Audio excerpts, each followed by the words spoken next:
Fine. Okay, settle down. Fine. Take it easy. Fine. What the scallop? I'm a goofy goober!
Goal-scoring superstar hero.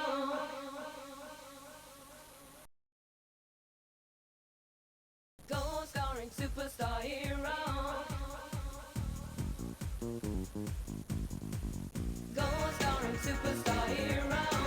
You let your head down and play to the fast. You're a goal-scoring superstar hero. And every goal, goal, goal sends you the west and the west.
Hello there, and welcome back to another evening of Stoop Gang Association Football. Hello, hello, welcome back to the Stoop.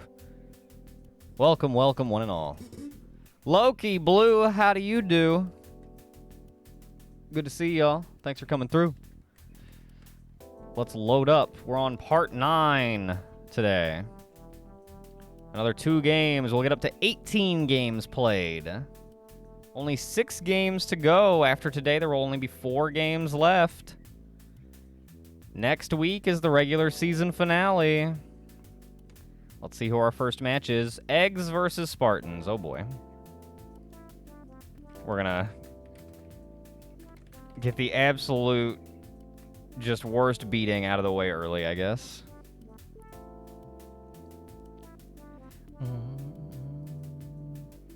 Doing good. Finishing up work. How am I? I'm doing well. It's a good day. It is a grand old occasion. I'm doing well. I'm feeling good. I'm in a good mood. Having a pretty good day. I got some new contacts yesterday. I had a vision appointment. I got new contacts for the first time in fucking months. And I really needed some new ones, and oh man, I can fucking see, and my eyes don't hurt. It's awesome.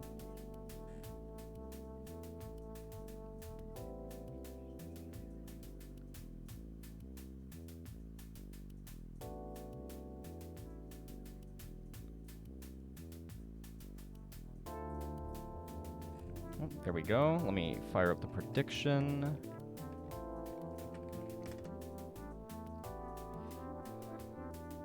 Oh, crap.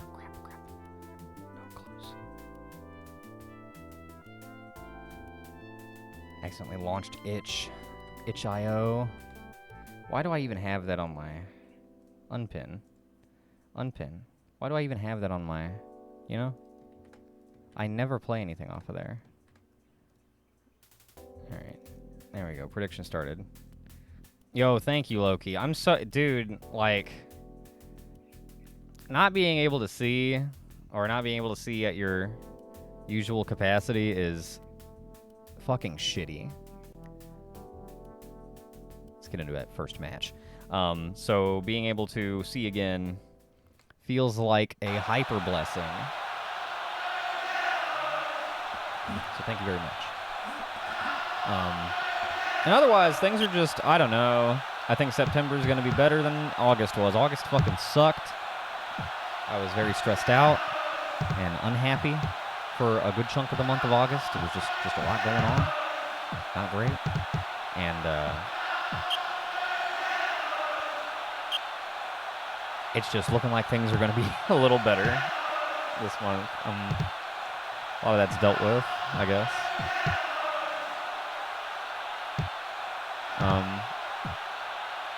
And yeah, I don't know. I'm just feeling a lot better. I am not bummed the fuck out. I am bummed the fuck in.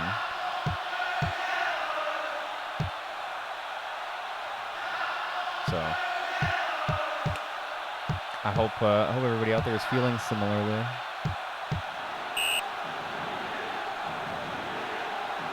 Oh. I went to, there we go. Gary Gustabald with the goal off the free kick. That'll put the Eggs up by 1. The first of many, I have no doubt. I went to Chili's today. I love Chili's. It's one of my favorite restaurants. I don't care what anybody thinks. Yo, thank you, Blue. Me too. Things are looking up. Oh, it's Egg. Number 38 on their season total.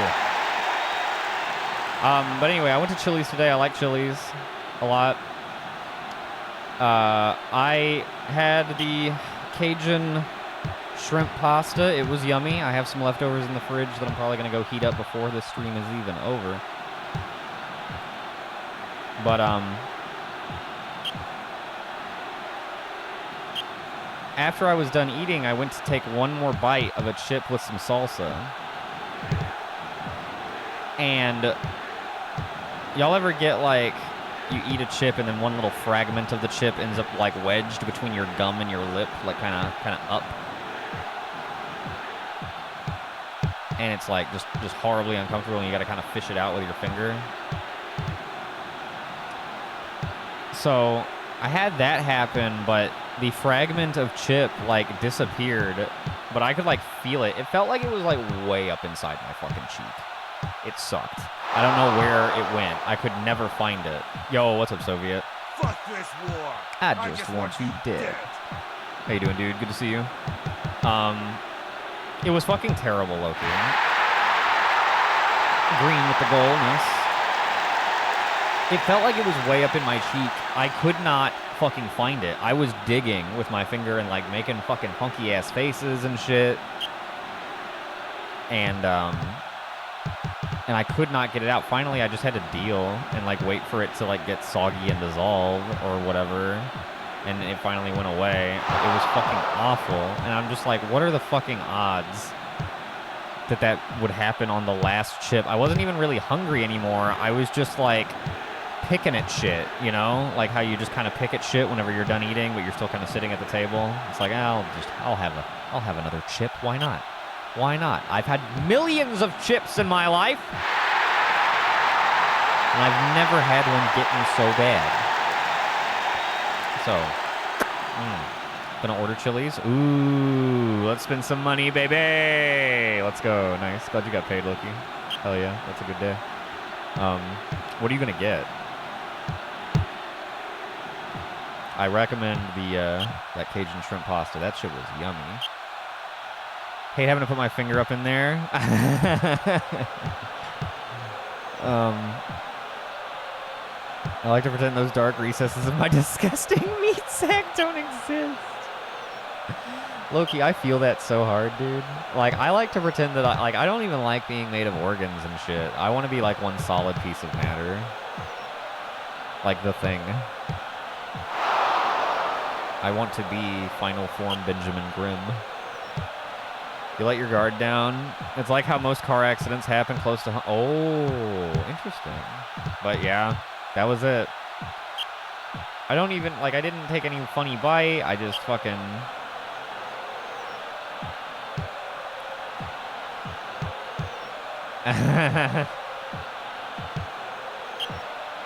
It was just... But yeah, it just... I don't know. I just could not. What the fucking odds of that, you know? I got some more football cards today. I haven't opened them yet. I'm very excited to. But I was waiting for some more card protectors to come in the mail. They should be arriving sometime in the next couple hours, actually. So I'm really excited to open those. Hope I get some good stuff. Oh boy. I am like getting pretty back into the card collecting. But dude, I try to look at like YouTube videos about card collecting, and it's all just like people like all the videos are like unboxings of these like $1,000-something, these like multiple $1,000 boxes and shit. And it's like I have zero interest in sports cards that cost that much retail. Like, cards should cost that much through, like, scarcity, and which I guess they only make so many of these, but, like, they're, I don't know, it's fucking ridiculous. Like, cards should become valuable because they're, like, old and rare. You know, the normal way shit does. But, I don't know. It's fucking... So much of it is just, like crypto bro adjacent people trying to get rich off of cards, and it's like the like buying, selling, and trading them is like part of the fun, but like in the interest of like collecting overall, I don't know. It's just like how like with games, it's not as bad as with games because like a graded copy of a game you can't fucking play. But, like, you don't really play with the cards anyway, so it's just, like, a matter of, like, what condition the card is in. But, like, the corners on my cards are pretty. And I don't need a grading company to tell me that they are, or that it's a 10 or whatever. Because, like, I don't know. Because all that shit is, like, kind of whack. But collecting, I do like that. I am a collector at heart. I guess I always have been, ever since I was a kid. Always collected different stuff.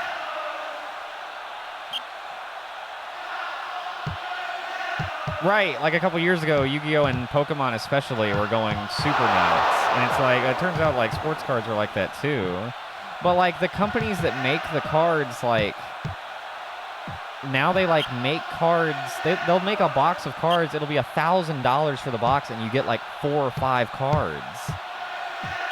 Granted, there are, like, pieces of memorabilia in some of the cards and shit, like a piece of a football that was used or a piece of a guy's jersey. And, like, but, like, bruh, you used to get, like, jersey cards in your Topps packs. The fuck? I know because I have a couple old ones. It's so, like, it's just, it feels like, what's the word? Like intentional, inflation?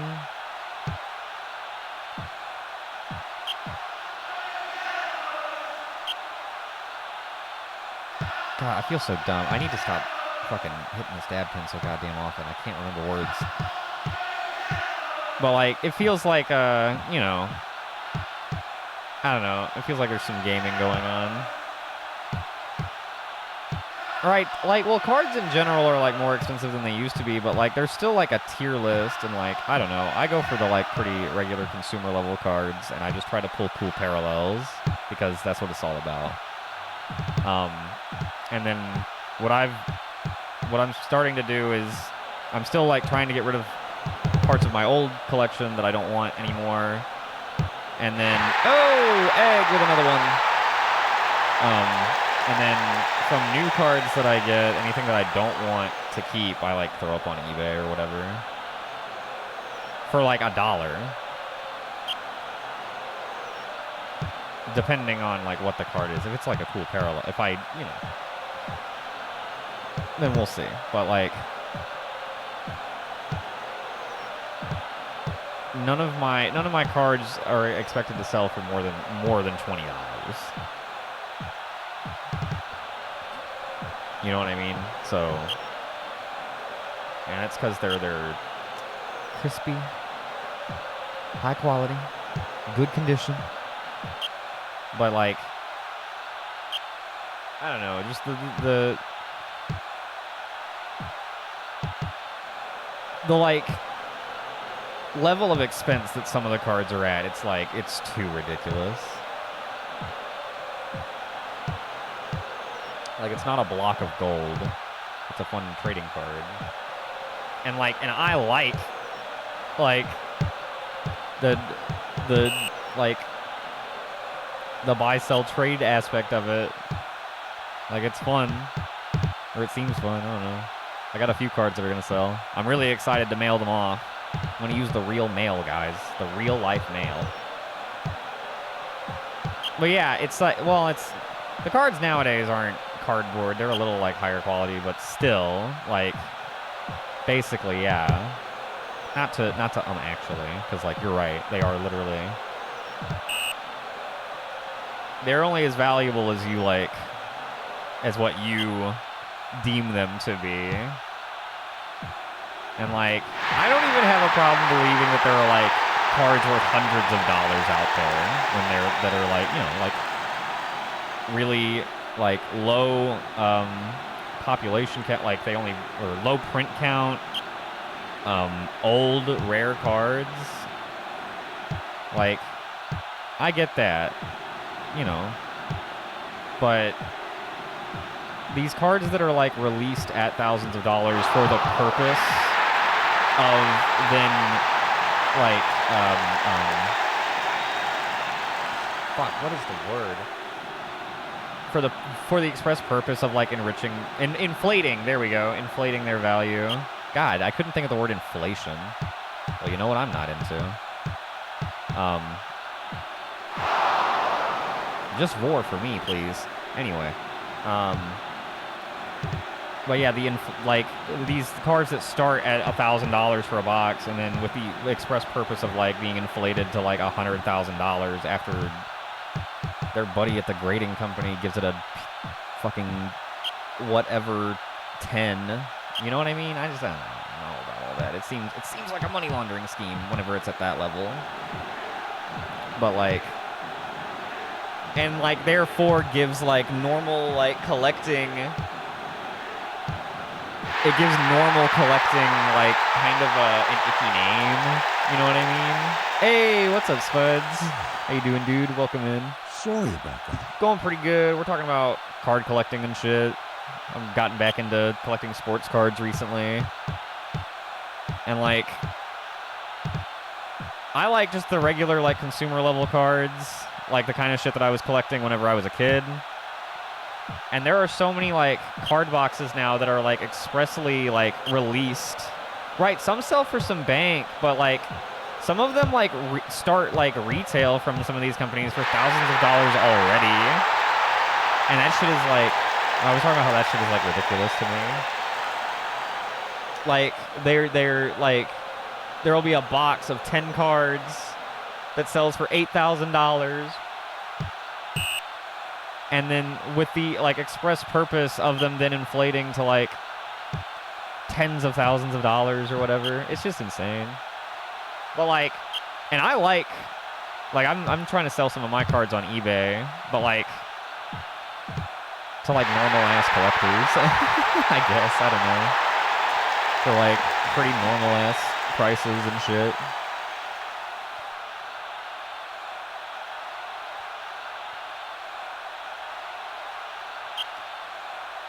People were selling the first edition of Pokemon Gen 1. I see, and like, I get certain things being worth a lot, but like, I don't get these like brand new cards that are like expressly made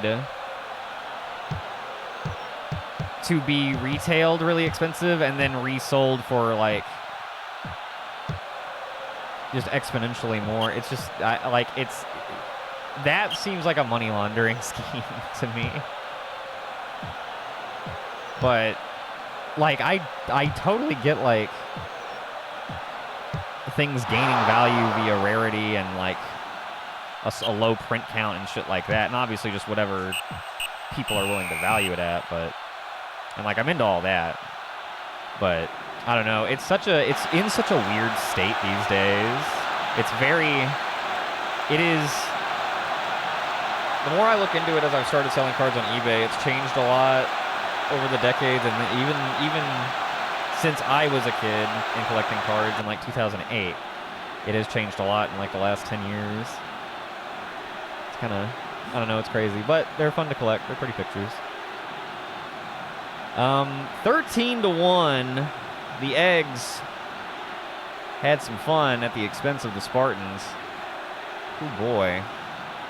That is the second game in a row that the Spartans have lost 13-1.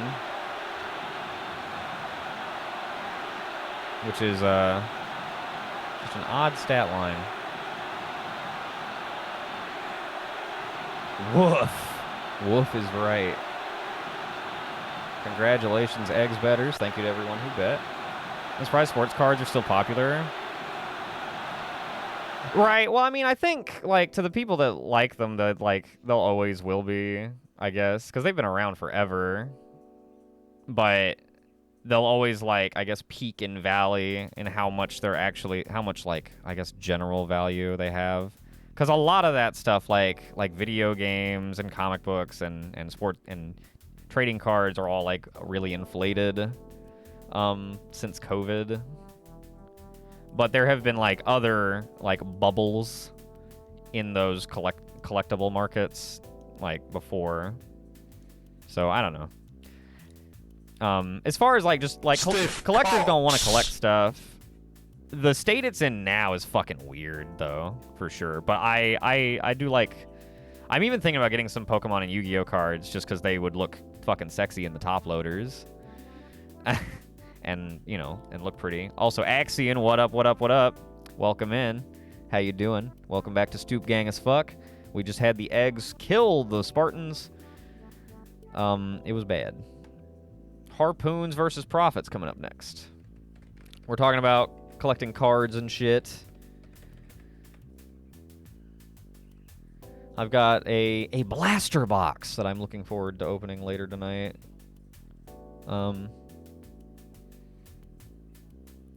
Hopefully I get some good pulls, baby. What do we got? Profits on the road.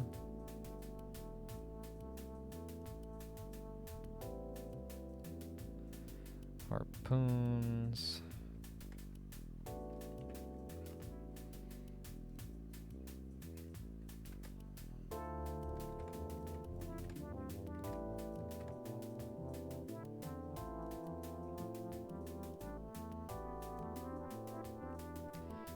And bada bing.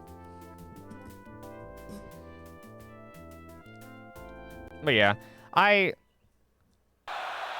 will say sports cards are, other than, dude, they advertise fucking NFTs on the boxes. They're like, sell your, they literally have little like promos on the fucking boxes. They're like, sell your cards as NFTs. Use this QR code. And I'm like, no, that's okay. Right? Isn't like, it's so, there's so much like overlap with gross shit. I know, they're so goofy. It's alright, they'll go the way of the water buffalo soon enough. They already have, as far as I'm concerned. That's like the most recent thing I've even heard about it. You mostly don't even really hear about them that much anymore, or at least I don't. We're like, no fucking thanks. Right. But like, there's so much overlap with like goofy shit like that. Right, like you never hear about them anymore, but they're still, they've nestled into the places they're going to exist. Basically, which I guess is sports cards. Which like, at least kind of makes sense in that context. It's still stupid. But having a digital representation of my sports card, but it's called taking a fucking picture of my card and cropping it. Oh, Loki, I found, going through my old collection, I found I do have a Charles Barkley card. I went ahead and posted it on the Stoop. If you or anyone else is interested, I posted the front and back. Look at my corners and tremble. Look how pretty. Haha.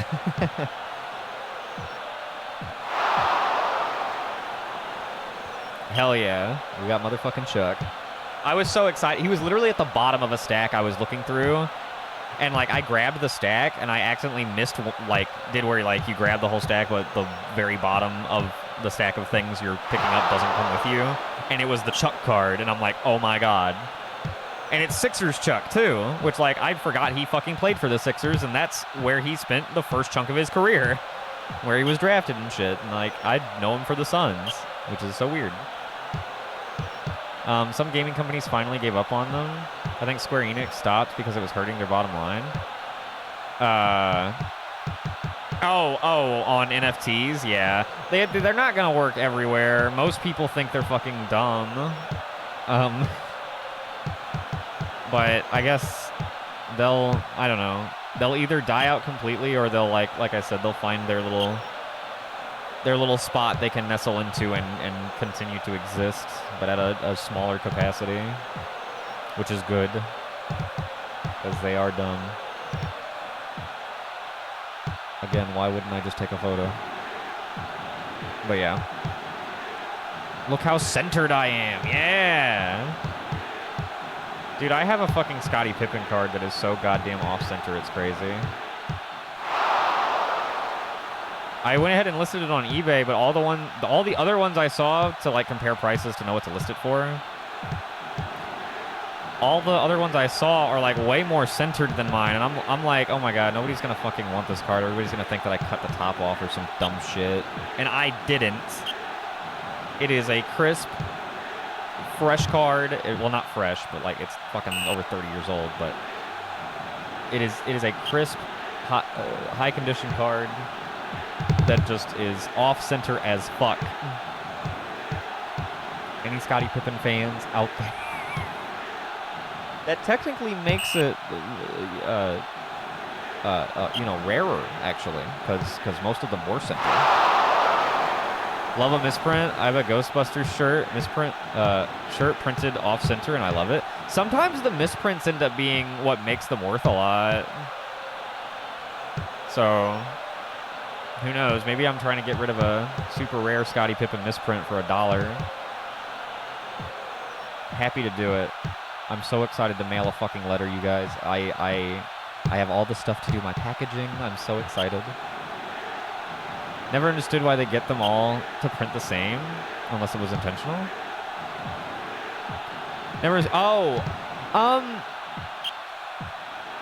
Yeah, I think it's like, it's got to be just like a minor machine error, but then you would think if it had a machine error with one, it would have it with like a few or more than a couple, but I don't know. It could be that, like, all right, here's an idea. Back in the old days, whenever cards first came around, because Topps came around in like 55, and there were trading cards before them. And they started getting big after that. But, so back in the day, they would have had, like manual machines to print and cut all the cards. And so some human error would exist, and occasionally you would have real misprints. What if the idea of a misprint then is what, carries value, and so we just misprint a few on purpose now. Or ever since like 1980, we just throw in a couple that are misprinted. It's like its own parallel. You know what I mean? I could super see that. That's something that starts serendipitously, and then it's like, people love that shit. People love getting a card spelled wrong. What do you mean, Wayne Gretzky? I'll take 10. Some people only collect misprints or super off-center. Right. Yeah, so like there's all like exactly. There's like hyper-specific collectors down to like specific card attributes, obviously specific players, teams, etc. But yeah, even as specific as like misprints only and shit like that. It's just when a printer machine grabbed a sheet wrong or it wasn't set right. Right, exactly. Used to work at a print shop. There are always some that are off in every run. It is somewhat surprising that they still get through to the end buyer these days. Right. Well, that's why they probably do on purpose almost, because misprints end up being worth a lot. It's just a misprint here and there is just not a bad thing to have. Who is Bane Retsky? Gets everyone talking about it, and it's free. Right, exactly. It's it is a mistake that brings nothing but good stuff to the manufacturers, so they, you know what I mean? It is probably borderline encouraged. Not, you don't want all of them to be that way, because then they become shitty cards because they're all misspelled. But when just one here and there, that's cool. I wonder if that Scottie Pippen card is like a ridiculously off-centered for. I wonder if that's, because I did not see any that were nearly as off. His name is supposed to be like, there's supposed to be like a distinct border at the top, like how there is at the bottom of the card. I'll fucking. Here, I'm gonna grab my phone. I'll post a picture in the Discord so you can see what I'm talking about.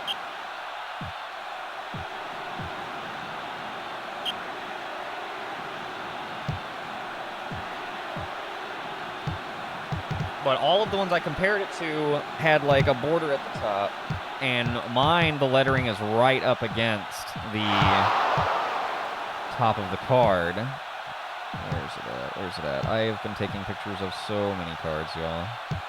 Here, this one.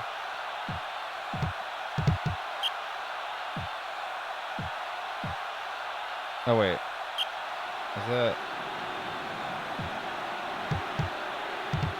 Oh, whoops.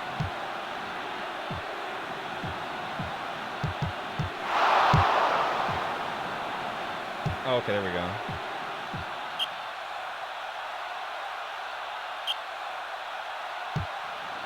There. Oh, wait, not that one. Oh, no, it's not my Scottie Pippen card. It's the Larry Bird card. Well, there, you can use that one to compare. My bad. But no, this Larry Bird card is ridiculously off-center. Look how bad his name is. It is right up against the fucking top of the card. It's kind of hard to see because of the table I took the picture against. But, like, you can see that. And then on the back, you can see the fucking Celtics logo is, like, even, like, the basketball in the Celtics logo is cut off a little bit. And the number 2, the card serial number is nearly cut off a little bit.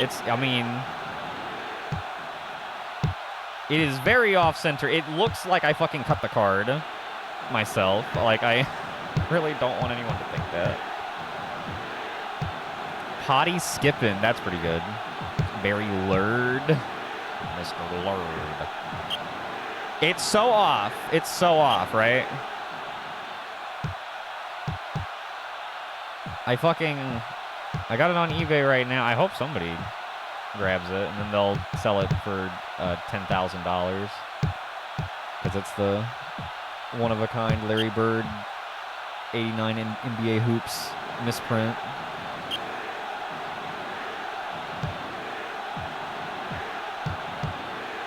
But probably not.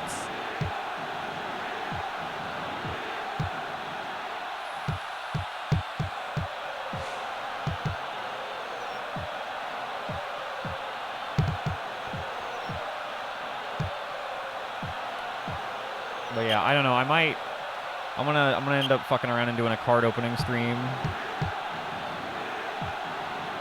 People do those, right?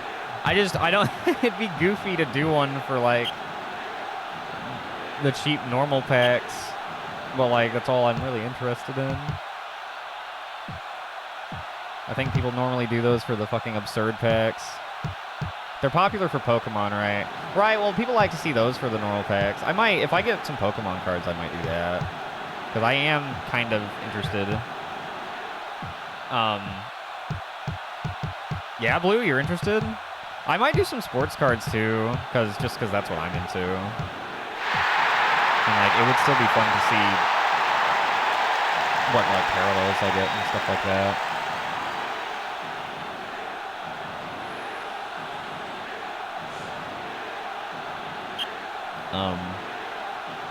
Yeah, so maybe I'll do that sometime in the next few weeks. I don't know. I'll do an IRL stream on my phone. I'm gonna hang out, open some cards, and I can show you guys some of my collection or something. Are we Valheiming tomorrow? Fucking yes. I feel really bad that we haven't yet this week. So we are. This is my solemn swear, my Viking pledge. We will be playing Valheim tomorrow. I'll try to get on in the afternoon so we can do a nice long session. But yeah, I've been really busy with the fucking going through all the cards and listing them on eBay. That's a big fucking process. And then also I had the optometrist appointment and shit yesterday and just other shit coming out. But it has been on my mind. Fox McCloudnar will return. Hell yeah. That's what I'm talking about. But yes. This is my solemn swear to you, Spuds. We will be playing some Valheim tomorrow. Oh, right on. No, I appreciate that, like, you're not really sweating it also. But I am. I want to play some Valheim. And, like, have been meaning to, but just... I was going to fucking Wednesday after the draft, then I was fucking hungry and tired. And then, yeah, yesterday was busy. But I had been meaning to. I'm fucking itching for it. Oh, downloaded the Valheim. Oh, shit. But, yeah, Starfield came out. Yeah, I saw Dennis was doing a fucking 24-hour stream of Starfield. I hope that went well. It looked like it was going pretty well. But, yeah, Starfield's about to take over. Well, perhaps we will be able to entice you to, when you're not Starfielding, come do some Viking shit with us. Probably has a goblin in his bed as we speak.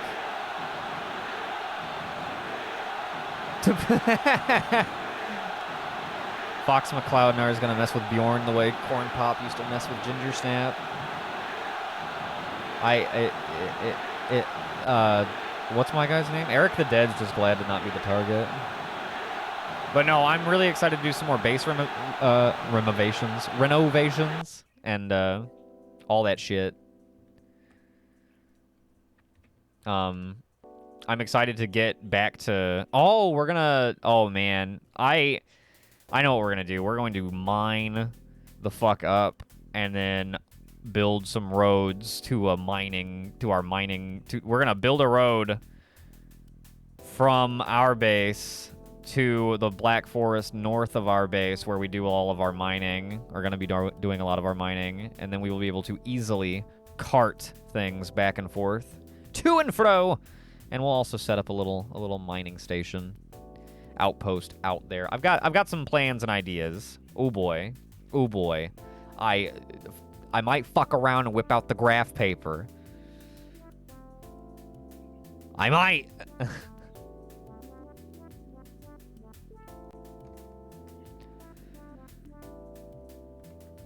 Start blueprinting. Wingback versus Salads. This will be a fun one.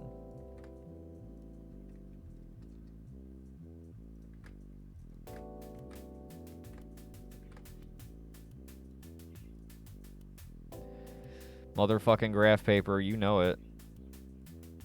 That's when you're getting serious. Start whipping out the graph paper.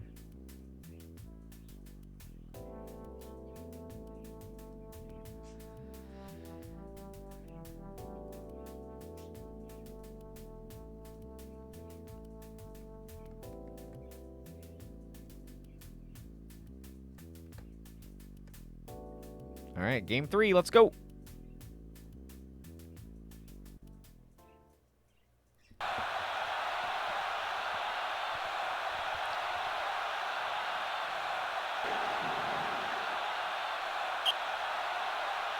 Ended up getting the Series X, nice. Probably play Starfield on that. My 2070 can probably only do 1080 60 FPS on high settings. That sounds great. That sounds great to me. But you want to play in 4K?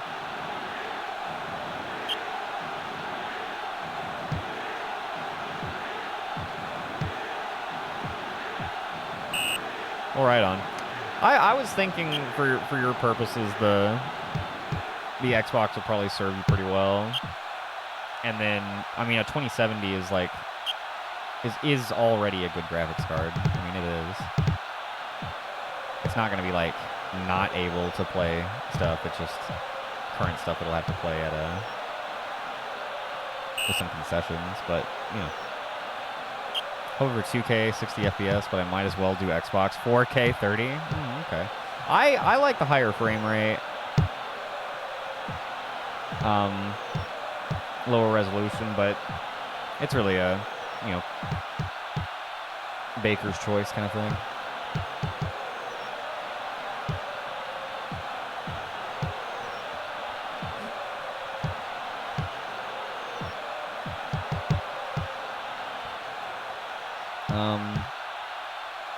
Hell yeah. Oh, what is going on with games? Jesus. I said we were going to make progress on the current playthroughs list, and then we did, like, an extra CVX stream. I just, dude, like, I cannot fucking stand myself. It's so hard to make progress. We did beat KOTOR, that's true. We beat KOTOR, we beat Demon's Souls recently, also. That's true. I forgot about that, that's right. We beat KOTOR. Okay, thank you, Spuds. I feel better about that.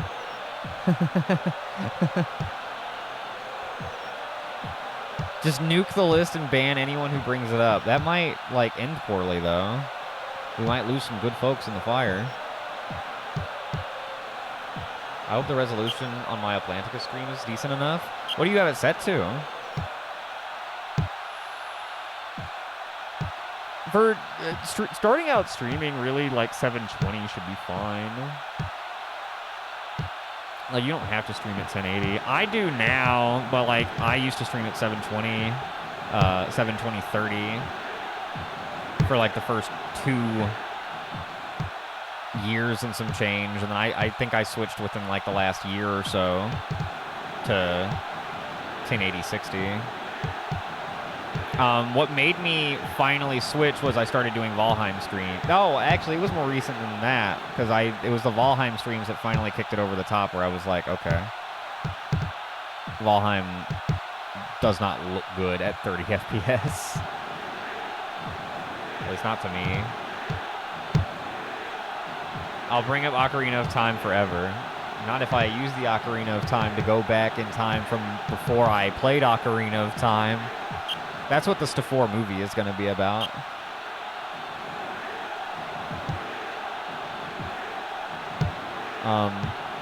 Now we'll finish. I'm not gonna nuke the list. We're gonna do it. It's just gonna be slow and steady. Because I ended up having my days open up, but then other things ended up kind of occupying my attention and time. But we're doing it. I don't know. I'm not near it. There's a lot of text happening. And out of the park, though. Want it to be readable. That's true. I mean, there will probably be some growing pains, but it might be fine. But yeah, I didn't even think about that. There's a lot of text and a lot of small text.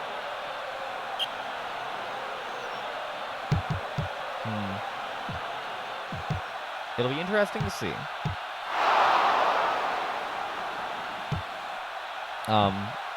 But like, also Loki, like no matter what, that first stream is not going to be perfect. There'll be, there'll be improvements as you go. So I wouldn't worry about it being like absolutely. I know how it feels to want it to be as good as possible too, obviously, but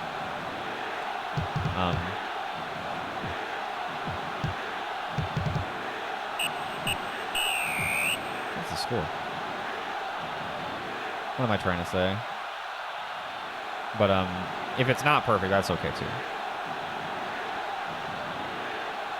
I know. Fucking, I get it so much. But like, it will be perfect eventually.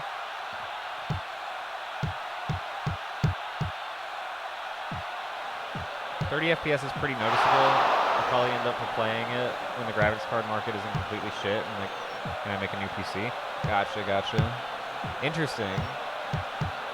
Oh wait, I just saw I do like the higher frame rate, but I was going to get a Series X eventually. Right, so it just makes sense right now. Yeah. Okay. Because yeah, I never used to notice like frame rate, like because I did a lot of gaming back on the PS3 and the 360, the era of 30 FPS, but ever since in the last few years switching to PC and playing so many older games that all ran at 60, and then playing modern games that all run at 60, it's just like, oh my god. I love it when my games run butter. Now I am an old man, so I really just need 1080 60, and like, it's the most beautiful thing I've ever seen.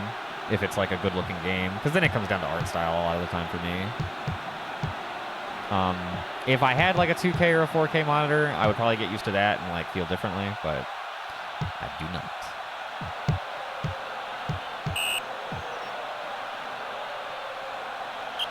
I have started using my second monitor, the monitor I use as a second monitor during streams. I use my TV for all the games and stuff whenever I'm streaming, but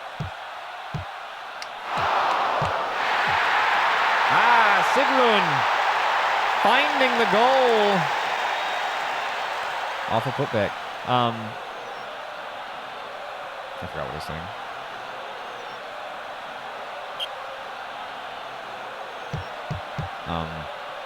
I use my second monitor to watch a lot of videos and shit now because it's a nicer monitor than my TV is.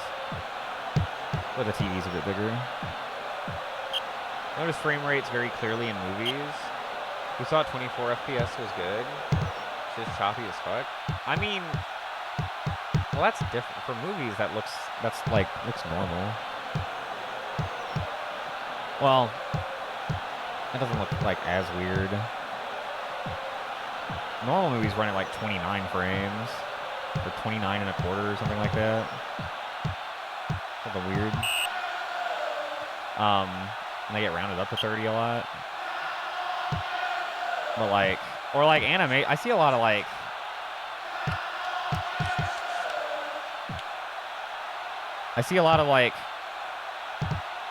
videos of people like interpolating like anime animations and making it look really shitty by interpolating it up to 60, and it's like it's animated explicitly at this frame rate. It's meant to move at this pace. What are you doing?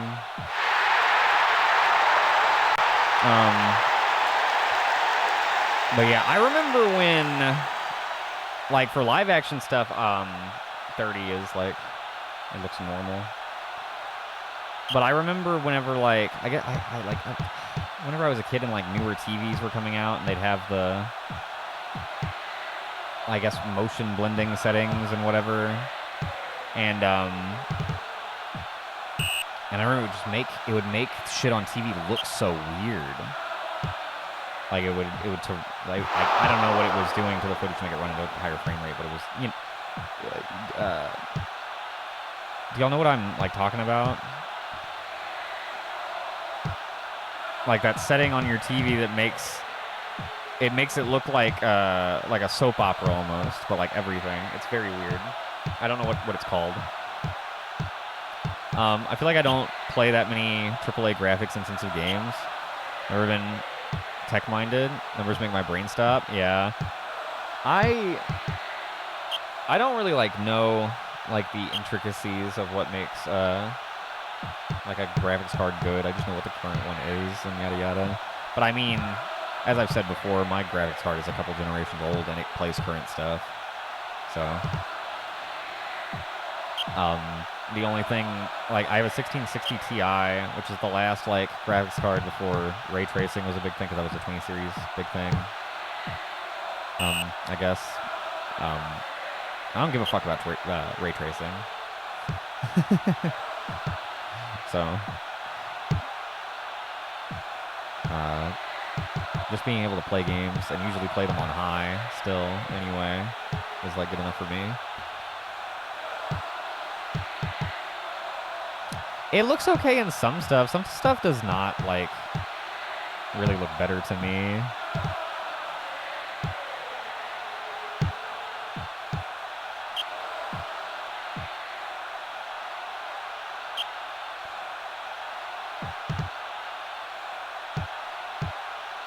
I'm trying to think of, like, how to describe it. Like, I remember whenever ray tracing was first coming out and they were like demoing it by just like laying ray tracing over like cutscenes from GTA 5, and it's like, this makes them look like shit.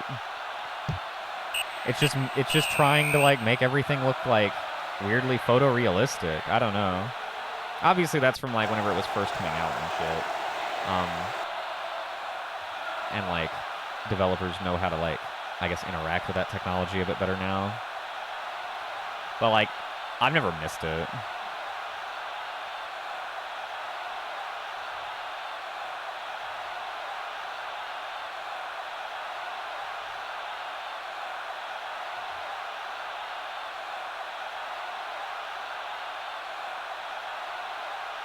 I don't mind photorealistic if it's, like, supposed to be, but, like, just taking a thing that isn't photorealistic and making it photorealistic is stupid.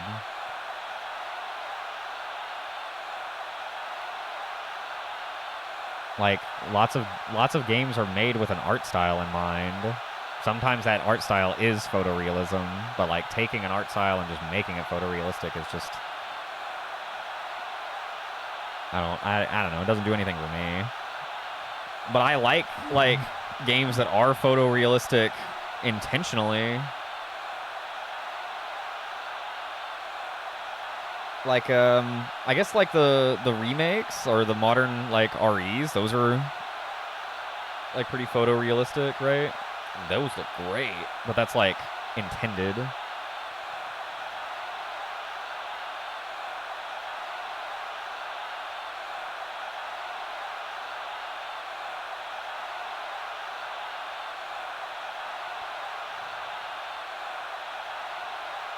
Would assume developers today make that what decision? The decision of what their art style is going to be? I mean, yeah. But like, again, specifically talking about like those old videos of ray tracing being just laid over things that did not have them, looked ugly.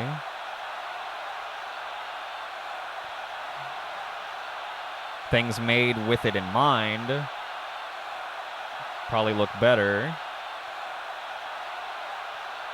But like, I specifically remember a demo where they would take do something with that yee-ass haircut cutscene from GTA 5 where Lamar is talking to Franklin, and they just like layered it over and just looked so bad. Right, I get what you're saying.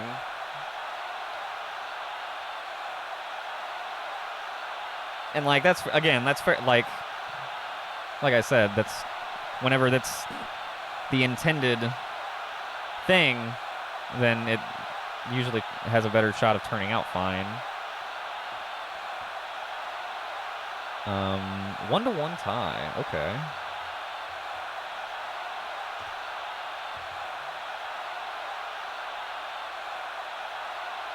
First draw of the day.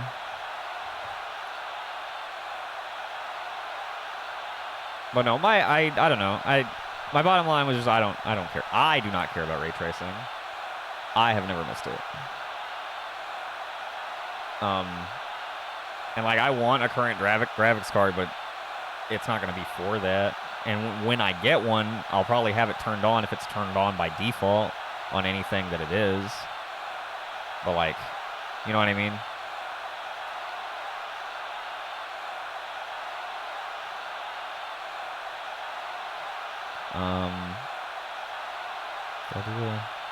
Okay. Next.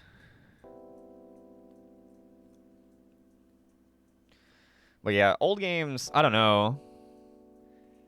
And like, that's why I would also say like it's probably not fair to like criticize ray tracing as a whole. Like, I mean, I'm not really trying to criticize. I'm just saying why like I've never really cared about it one way or the other. But like, obviously the demos of when it first came out aren't going to be like reflective of what it looks like now, because they were just trying to like apply it and give you like an idea of what it might look like by applying it to things that it wasn't intended for. So results varied. But I don't know. It'd be like, I want to see a PS2 game with ray tracing. Is that even possible? Could you slap ray tracing on top of a PS2 game? What would that look like? Don't you dare talk to me or my son ever again. I'm sorry. That's my bad.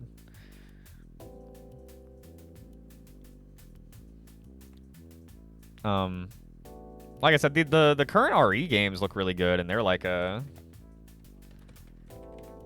style, but they're like, I guess they're like photorealistic, but like they also feel like they have like an art style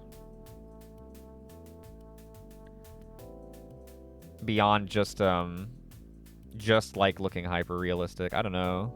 They're really pretty. Those games are nice.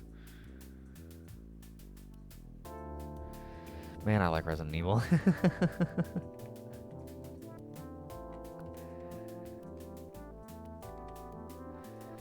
Budgies versus Shakers.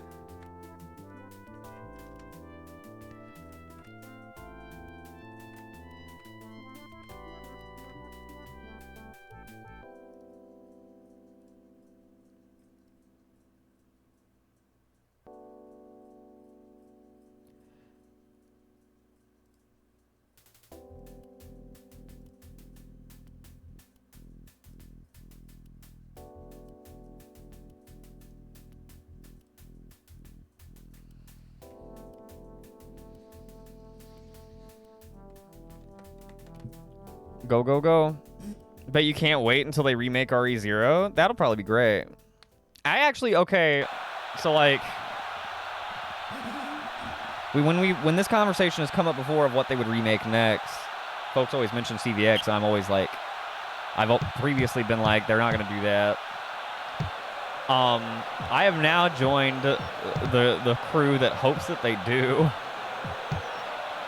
because that game is so weird and could use it.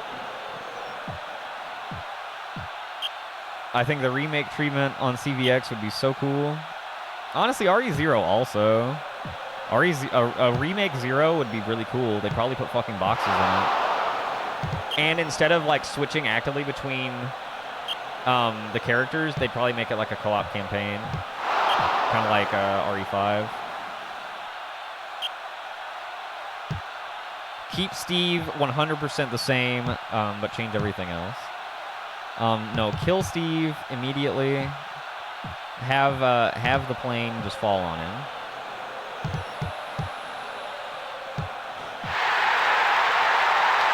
There's Jim Taylor scoring a goal in the 6th. That'll put the Budgies up by 1.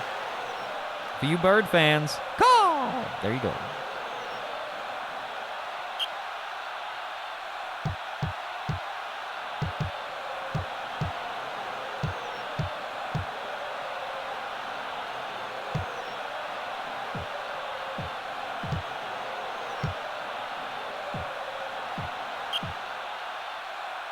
Maybe I should change my audio from Kendo to Steve. Please don't. Please don't.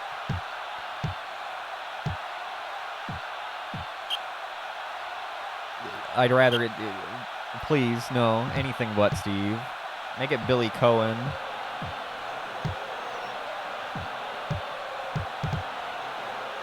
Make it Wesker yelling Chris. That'd be a pretty good one, actually. Chris!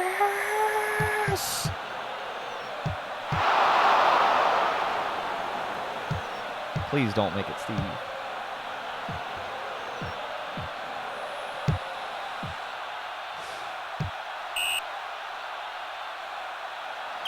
Wesker yelling piss, that'd be good. Is there like a pitch shift of him saying that instead?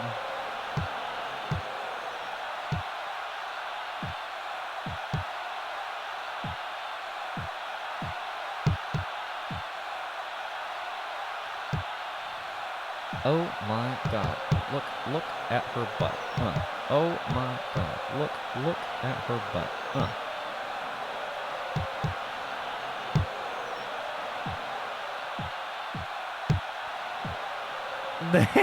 I didn't know Kojima cut.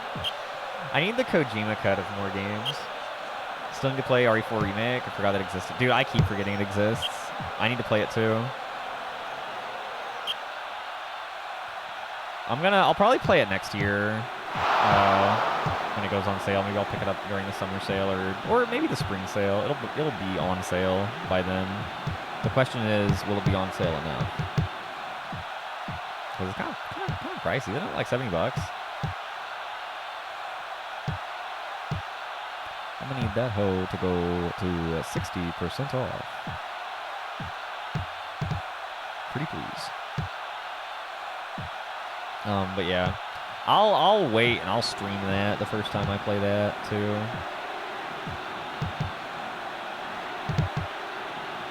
That's another reason I'm like, I haven't really watched anything for it. Or anything, because I know it's supposed to have, you know, the typical remixings, so I want to be nice and surprised. Oh! Astrid with the goal. That'll tie it up.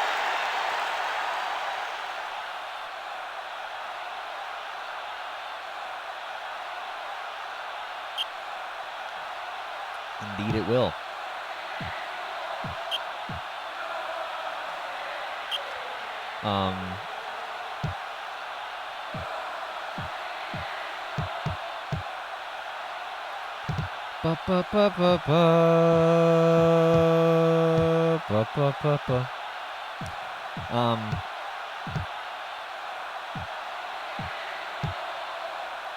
Finish CVX.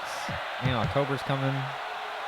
It is September, which means October's around the corner.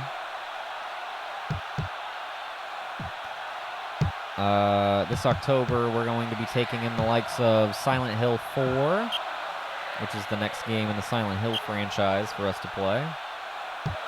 We'll be enjoying Dead Rising 2. Gonna be doing the solo run of the main game of that. Dude, August, I wish August didn't exist. August sucked for me. It was so slow and shitty. I'm so glad it's over. I'm glad it was good for you, or at least fast. I don't know if that necessarily means it was good. But, yeah, I don't know. But September is here, October is around the corner. We're going to be playing Dead Rising 2.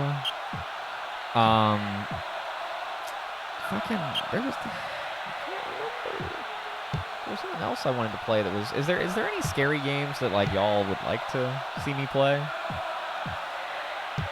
Because, like, generally, y'all, in the past, it seems like folks like to watch me poopy my pants. And my horror game streams have been some of my most successful in the past of playing game streams, so... Sody! Hey! Sody! Sody! Oh, Sody, thank you for the 300 bitos. Damn! Thank you very much. That's a lot. Sody! What an entrance you've made. Hello, how you doing? Hope you're doing well. Good to see you. Welcome back to the Stoop. Welcome back to Stoop Gang as fuck. Saki, baby. How you doing? Oh, it's so good to see you. Ocarina of Time's pretty scary. After I finished my last exam, all I did was play video games. And yeah, the levee finally broke, eh? But yeah, if anybody has any, like, horror games, I guess preferably ones I haven't streamed before. But, I mean, if it's something I played a long time ago, I can do a replay. There's lots of new people. But yeah, I am open for suggestions on this one still. Oh, I'm sorry, Sody. I hope you start doing better. Glad you're here.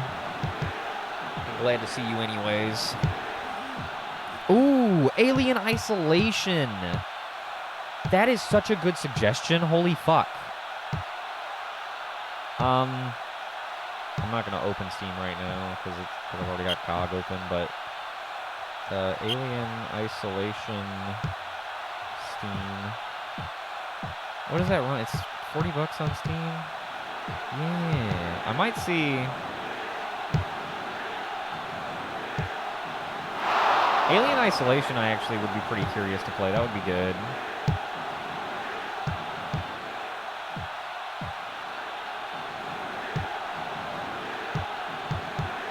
It'd be really cool if it would go on sale like right before.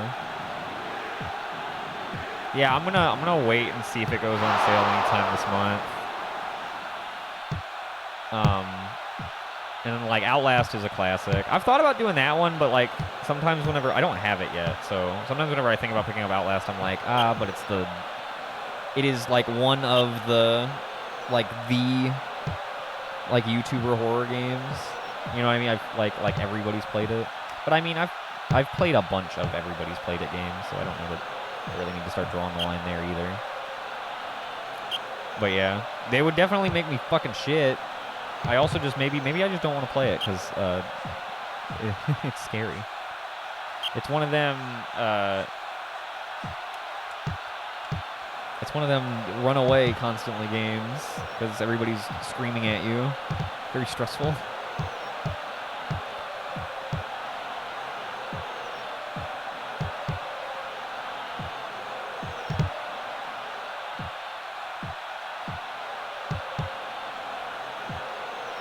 Ooh. When is it gonna... Well, I mean, I guess we don't really necessarily... There's no way to know for sure. But yeah. I know it gets pretty cheap when it goes on sale. I should have bought it already, honestly, but there's so many games. And I usually am... I don't only play horror games in October. We play the bulk of them in October because it's, you know... it's a good time to play them. People are looking for horror games in October and stuff. Feel better, Stoop friends. Yes, please feel better. Anyone who's not. The vibes will be elevated when morale improves.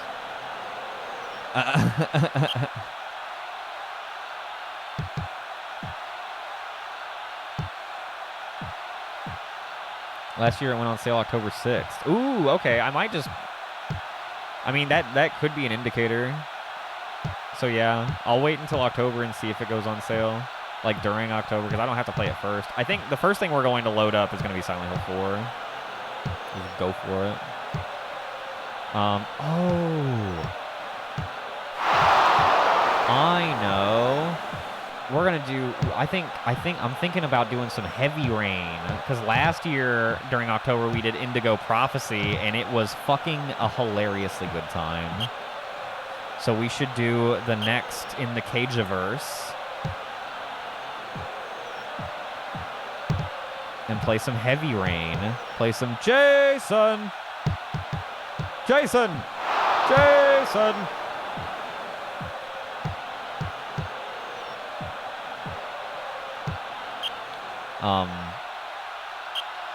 It's not really a horror game, but it's adjacent enough. It's a thriller. Thrilling and hilarious. Should be fun.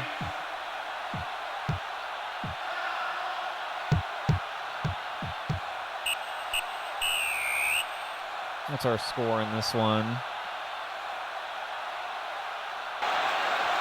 2-1 Budgies.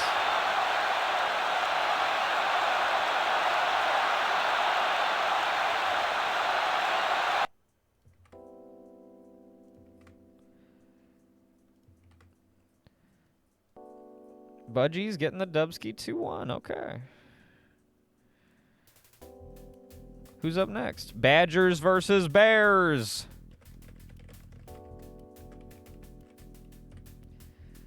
Ooh, chili's in this motherfucker. What did you get?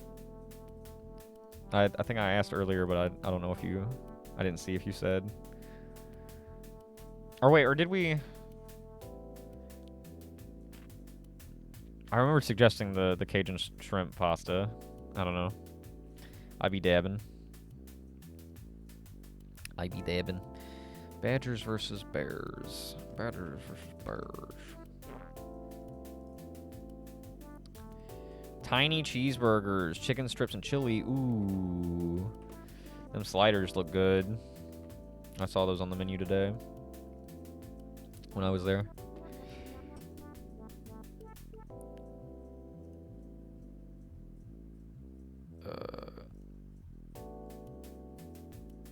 Fuck.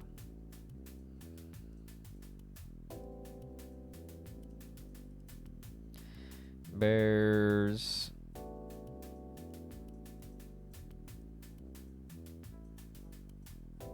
Badgers.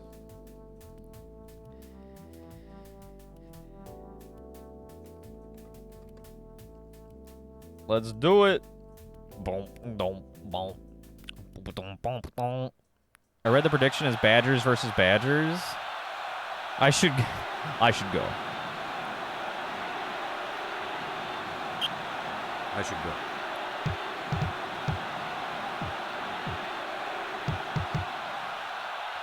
Boom, boom, boom. Boom, boom, boom, boom.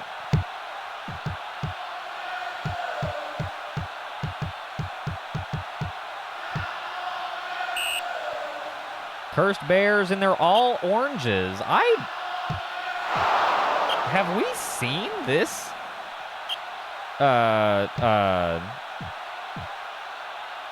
Uni? All season? I don't fucking even remember putting it in.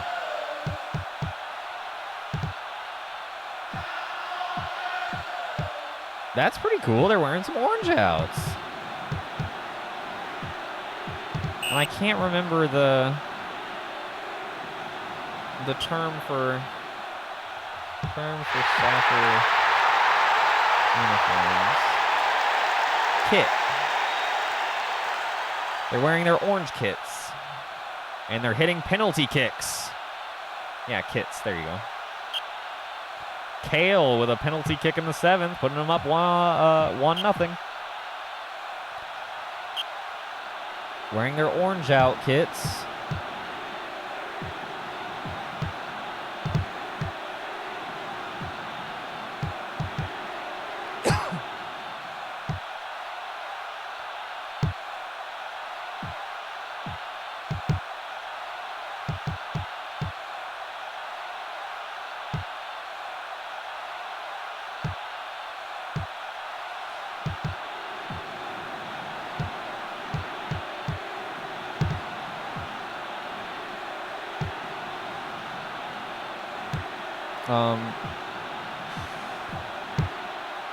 Interesting. I still need to make the uniform page on the SGAF profile spreadsheet and the roster sheet, but I'm going to do that in the off-season. We're already so far down. I'm not even worried about it.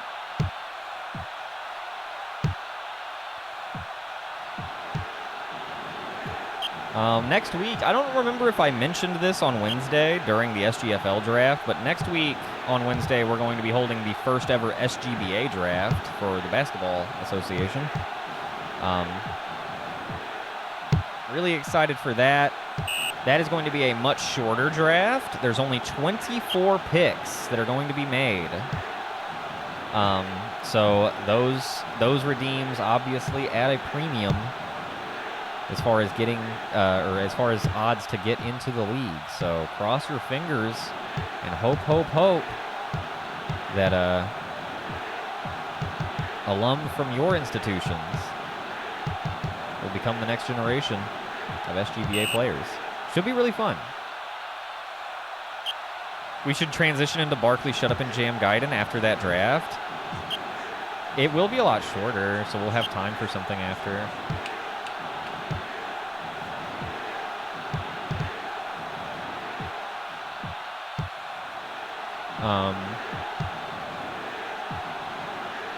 Where do you even get Barkley Shut Up and Jam Gaiden?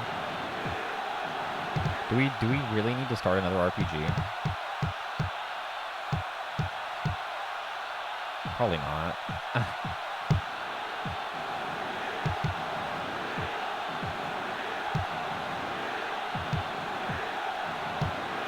Oh! There it is. Kong on the putback off the post. What's that put the score at? 1-1? After 30? Tied up 1-1.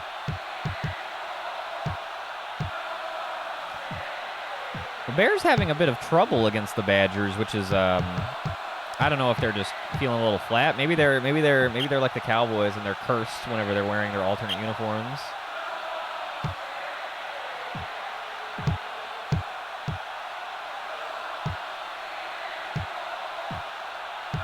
The Cowboys are like known to have a losing record with their blue uniforms, but it's only barely. It's like a dumb, like rumor type thing that it's a curse. They are like, I think, barely negative, to the point where it teeters back and forth actually. But perhaps the orange unis are cursed is the point I'm trying to get at. Although it looks like Kale hit another goal while I was talking about that. And there's another one off of, what the hell was that? The free kick? That almost looked like the goalie like slapped it into their own goal. Was that an own goal? No, okay, it was they did not count it that way. That looked very odd, the trajectory the ball took. Washington always wears white at home against Dallas to fuck with them, right? Yeah. It used to be always. Do they still do it always? I think they usually do. I like that. I like that we have that kind of thing going on. It gives us the one guarantee that will, because I like the blue uniforms. They look cool. They look cool as fuck. Oh, Kale is going off. Oh. Right, yeah, maybe not always. They do, like, 9 times out of 10, though, for sure.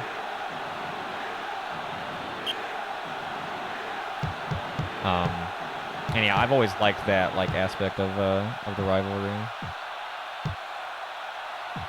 The natural rivals, Cowboys and Commanders.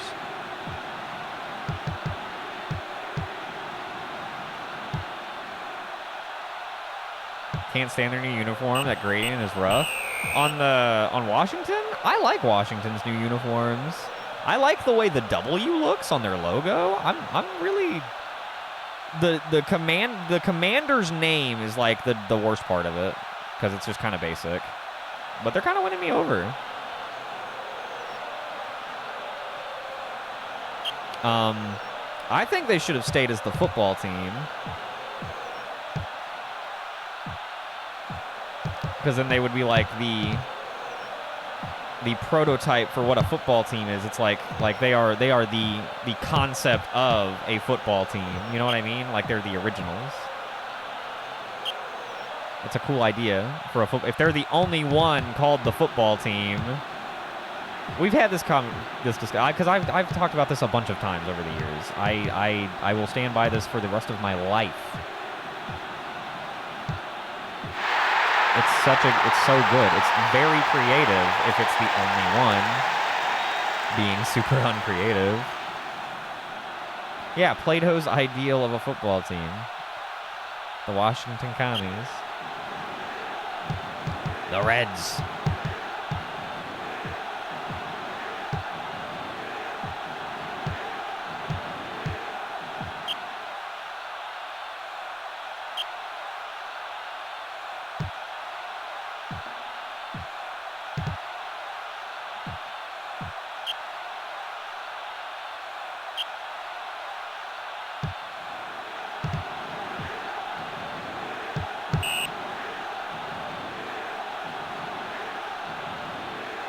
Oh, no, he's fine. Okay. Spider-Man's faking an injury, but only for a moment. It is 5-1 in the 55th. Bears started off a little slow, but they are handling it now. Kale with another goal here off the assist from Lucatiel. The Bears are bad news, baby.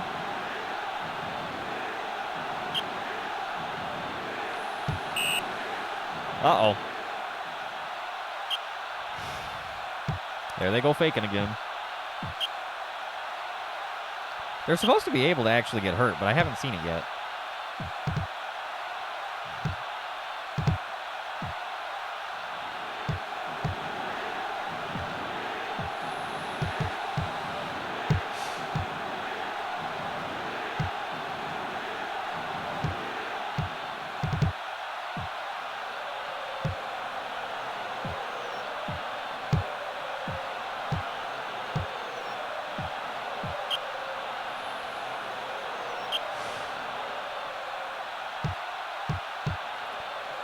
With under half an hour to go, I feel like the Bears probably have this locked up pretty good. I am just thinking about my card protectors arriving. They are. I just got a notification from Amazon that they are 10 stops away. So I have no idea what that fucking means in terms of time. That really, they might as well have not said anything. But I guess it means it'll be here soon. And then I'm going to put that Barkley card in the protector, and then, open that fucking blaster box. I'm so excited. It's so fun. Oh boy, I hope I get a gold dots Jerry Rice. That would just make my weekend.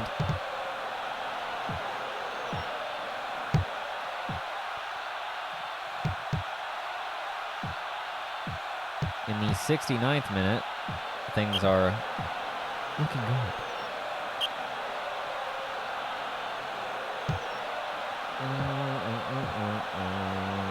Yeah. Yeah. Yeah. Yeah. All right. Anyway, you get it.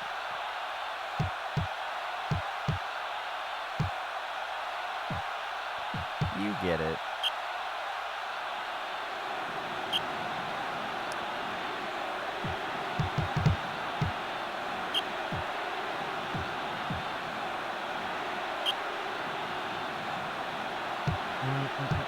Mm-hmm.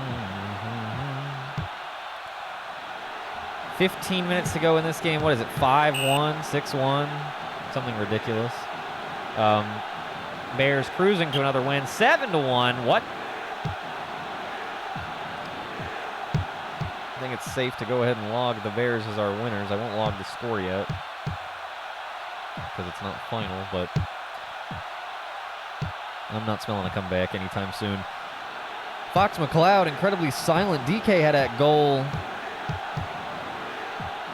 Oh, Smelter Demon. It just bounced right on in there, right past Vinyl Viper. Take a look at this. Look at this. They pass one way, pass it back to Smelter Demon, and then bounce it right on in there past Vinyl Viper. Vinyl Viper, not as bad as Kratos, but whoo, baby, is he not good. Oh! He's fine.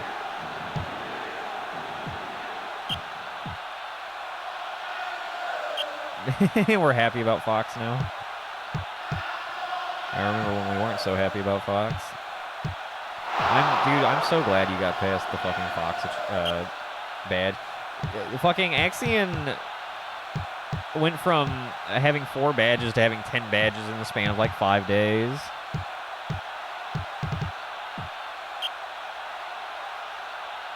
And I was fucking telling him, once you get past that first row, they just start fucking flowing in. If you want them to, it's weird. It's not after the first one. It's after that first row. They really start just coming in. Play ping pong. Play ping pong. Join me. 8-1, and oh boy, the Bears have had fun. The Badgers have been here for the last 86 minutes.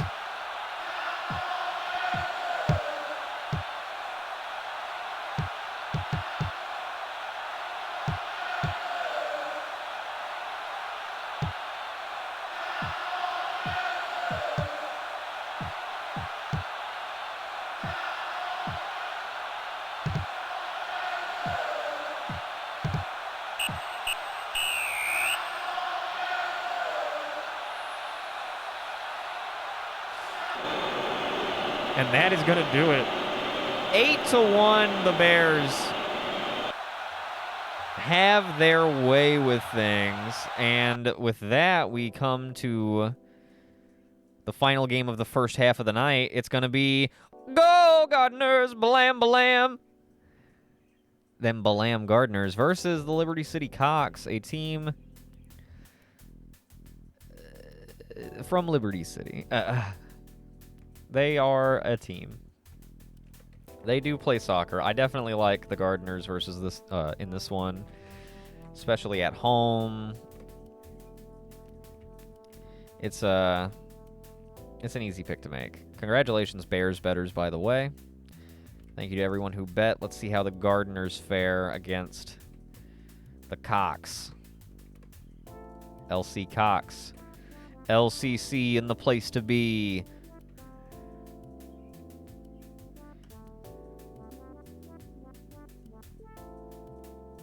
Running upfield all dribbly.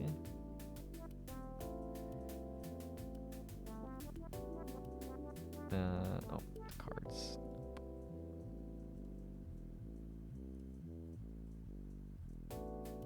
Son of a fucking bitch. How did I even move that? It's locked. Streamlabs is stupid. Anyway.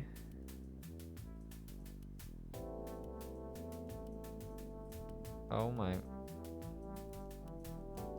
fucking god.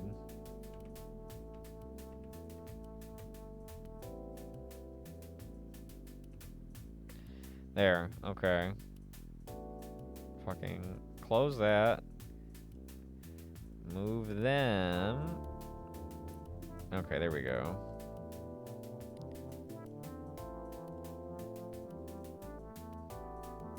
There we go. Okay. Sorry about that. Boom, boom. All right. Final game of the first half of the night. After this, there will only be 5 games left in the season. Holy shit, man. Goddamn.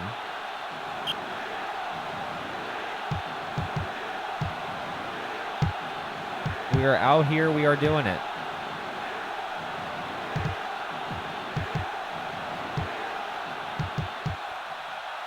I would expect a Gardner shutout. Squaw shouldn't let anything through from this squad of attackers. They're just not very very sure-footed. They'd have to, I don't know, get a penalty in the box and set up a penalty kick, and then even then I think Squaw would have a good shot against it. I like the Gardeners a lot in this one. I love how I hear deer from another tab, and I think to myself, blue.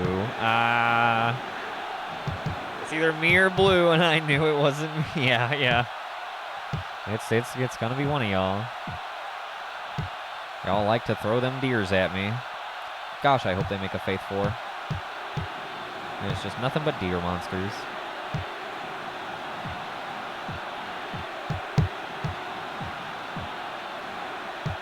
Bit of foosballing back and forth. There have been some arguments in either thirds over who should possess the ball, and neither team can seem to come to an agreement on it.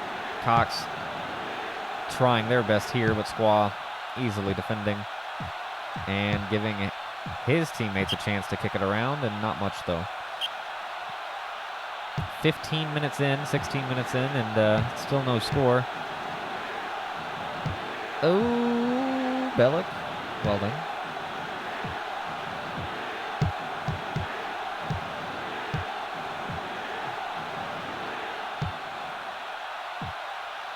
Man, I'm really excited for the postseason tournament. Next week, a week from today, will be our final stream of the regular season. And then a week after that, Friday the 15th? Yes, Friday the 15th will be the SGAF postseason cup, in which the top 8 teams from the regular season will compete for the season title. The right to call themselves champions. But of course, then 1 month after that, in October, we will be holding the first ever Stoop Cup, and that is the real, that's where the real prize lies. Oh, geez. The bees! Oh, my God! The bees!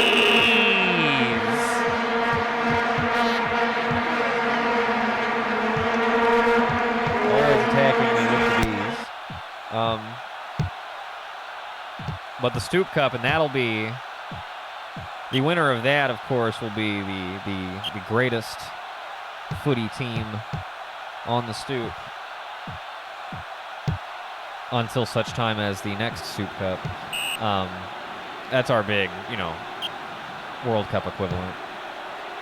It's going to have group play, and it's going to be great. It's going to be really fun and cool, and it's going to be an all-day event. It's going to be so many games. We're going to just be footballing out. It's gonna be fun. I'm really looking forward to postseason and then to the Stoop Cup. It's gonna be great.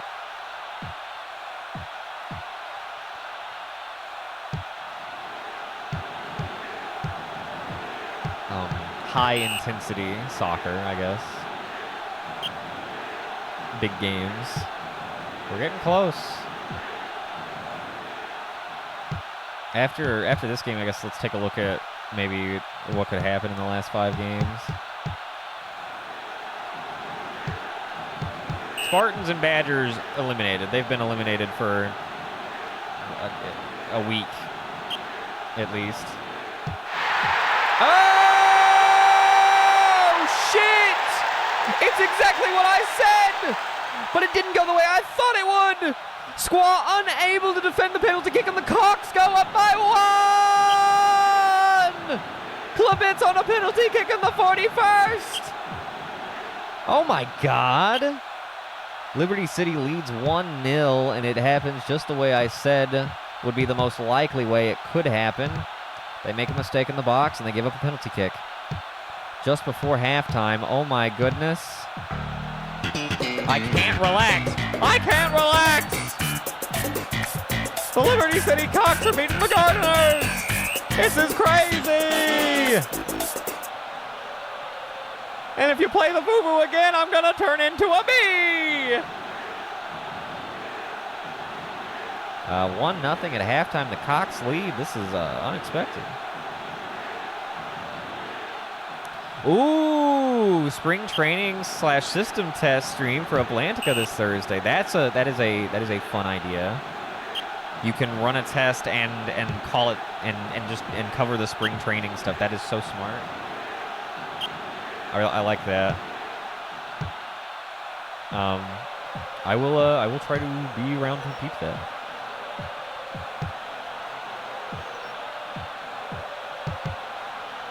Do you know what time of day?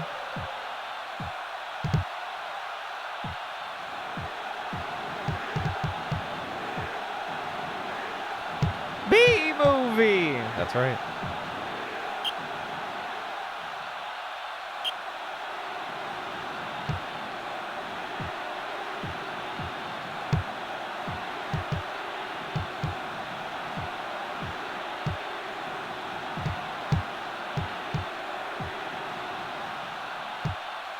Is it still 1-0?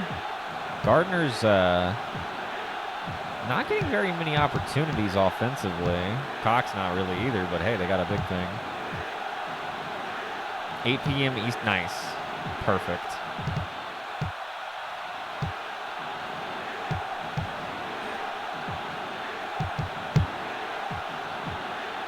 Wait, what day is today? Oh God, that's almost a week away. Oh hell yeah. Yeah, I'll be around for that. By then, I'll know if my protein is good or not to go back to plasma. Hopefully, it is. I should find out about that Tuesday at the earliest, I think. But hopefully, it is. I'm pissed. I'm missing out on so much free money.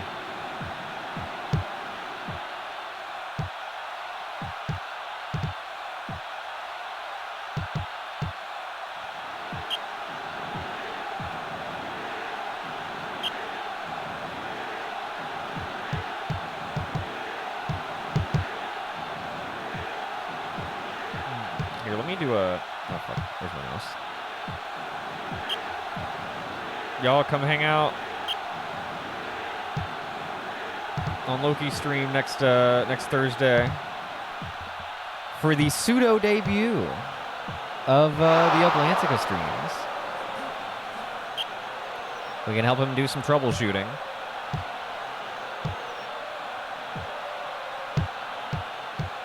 And otherwise, just drop him a follow in general. Great guy.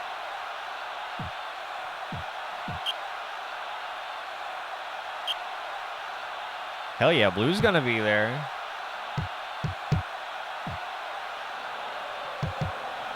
If Blue's gonna be there, I think the rest of y'all can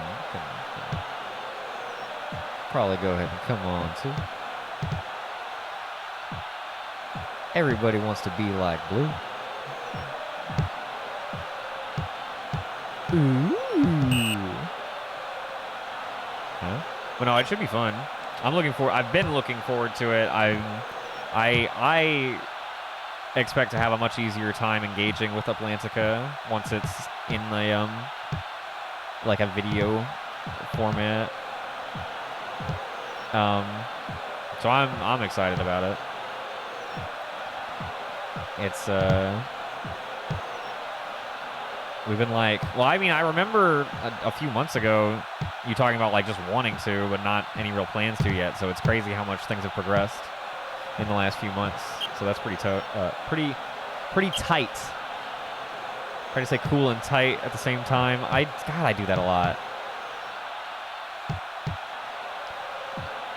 Where I think of two words to end a sentence with, and I say them both at the same time, just getting mushed up. Anyway, but yeah, it's gonna be tight. I think. I'm excited to look. I'm excited to properly pick out a favorite team or two, maybe a team and a backup team.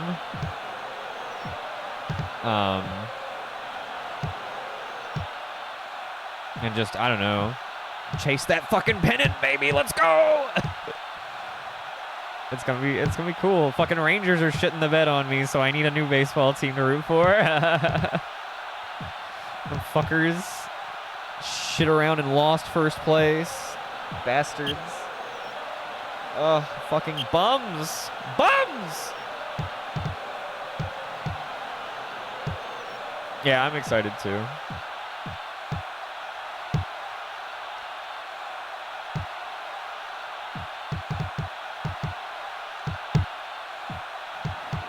It's gonna be cool. Oh my god. I think the Cox just won 1-0. Did they? They did! Oh my god! Their offense unable to get them any support.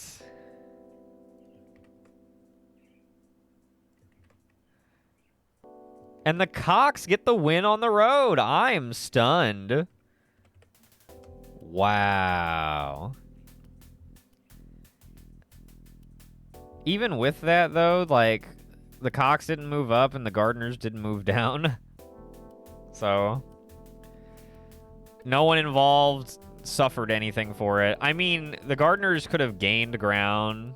Like, they could have gotten tied for 4th. And then, depending on that goal differential, which I think makes Shakers is better still. Just barely. But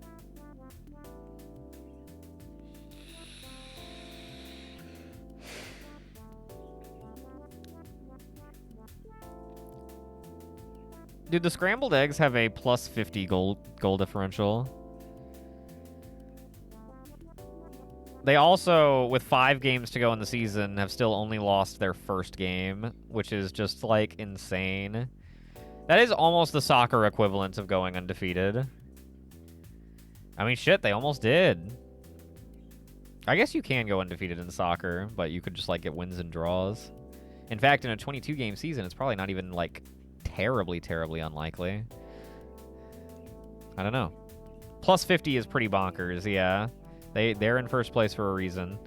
Wow, Harpoons and Gardeners with 5 games to go have still given up less than 20 goals each. Con goal of the Harpoons sitting at 19. Squaw sitting at 18. That's crazy. I was expecting a shutout for the Gardeners, and instead they got shut out 1-0. Norg is going to eat a child after this loss. He's not even hungry. He just stress eats children whenever they lose. It's very sad.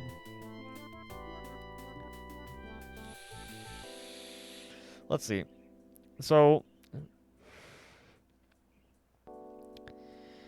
the Profits and Cox can still catch.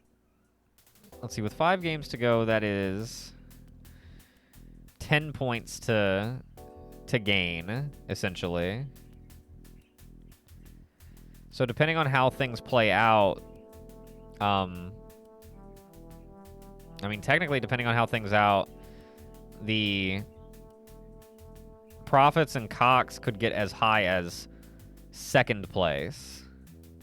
Still, they would need help from other teams losing in order to do that. But they're not, just on points, they're not that far out of it. Especially from, like, up to... really like up to 5th place. Like the top 4 are pretty good, but even the top 4 aren't that far away from like 5th, but 5th isn't that far away from 8th. So there's still a lot of movement that could happen in the final 5 games. We've got the second half to get into, so let's see who will be the first game of the second half for tonight. And then after tonight finishes up, we will be down to 4 games to go in the season. Officially be on the home stretch. Profits and eggs. Okay. Profits versus eggs.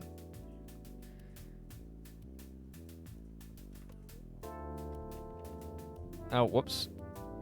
Dang it. Oh, the other one. There we go.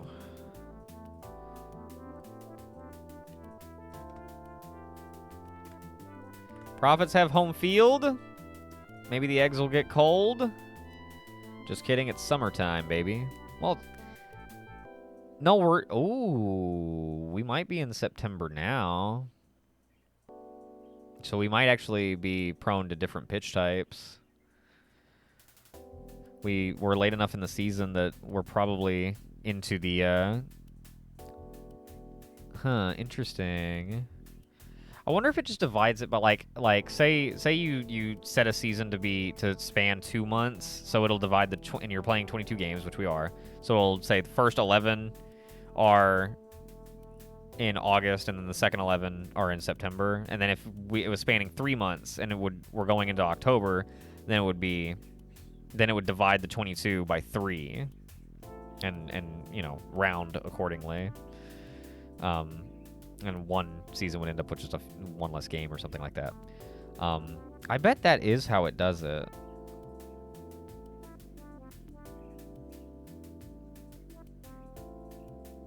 So which like fall still has a lot of like they still have a chance to. Interesting. Okay. Anyway. Sorry. Slowly learning how the game works. So much fun. Profits back at home. They are in 9th place. They really want to make a bid for a playoff spot, but they have to go through the number 1 team who has not lost since opening day game 1.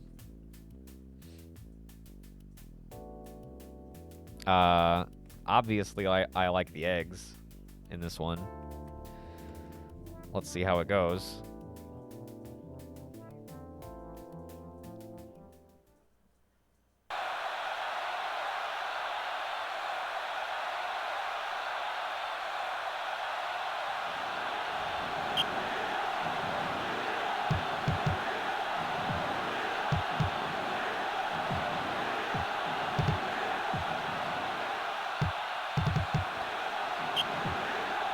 The Eggs had a big first game today. Obviously, they were playing the Spartans. They put up 13-1.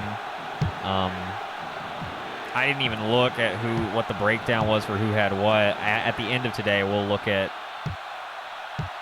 our scoring leaders. Pokemon Egg should be up over 40. I know they scored multiple times, and they were at like 37 coming into today, which is just insane. I think they will crack 50. Just the way they're playing is crazy, and they're turning on the Jets down the stretch, that's the right way to do it.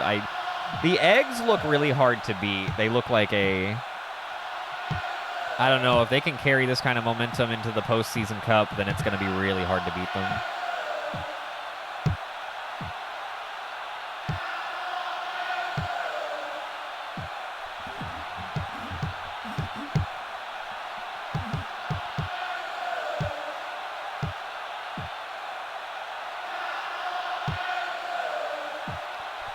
It's gonna be hard. These things are hard boiled. Gonna be starring in a gritty detective drama this summer.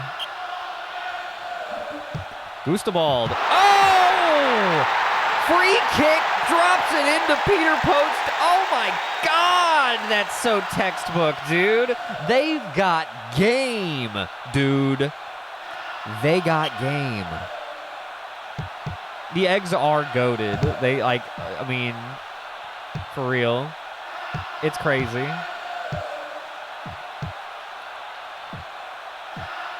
If you don't have a whisk, you can use a fork.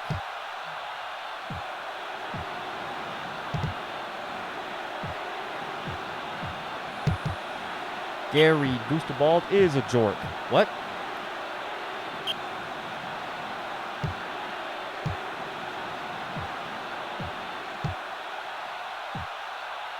I was trying to rhyme jerk with fork. It doesn't work. Egg! It's egg in the 20th! And that'll put the eggs up 2-0, and I think they're just getting started, folks.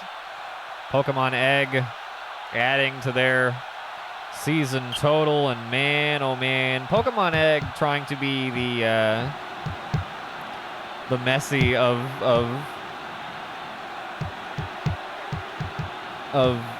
SGAF, the Cristiano Ronaldo of SGAF, those are the only two I know. Wait, no, the David Beckham of SGAF. He's a soccer player, right? I don't know why I screamed his name like that. Like he killed my father. That son of a bitch. Oh my goodness, Egg. With 0 effort and 100% grace. Bend it like Beckham. See, that's what made me remember. Pele, that's another one. Okay, I know that one. Yes. Well, no, other people bend things like him. He bends himself. And other people bend things like him. I think is more accurate. Easter to Egg. Oh my God! That's a hat trick already.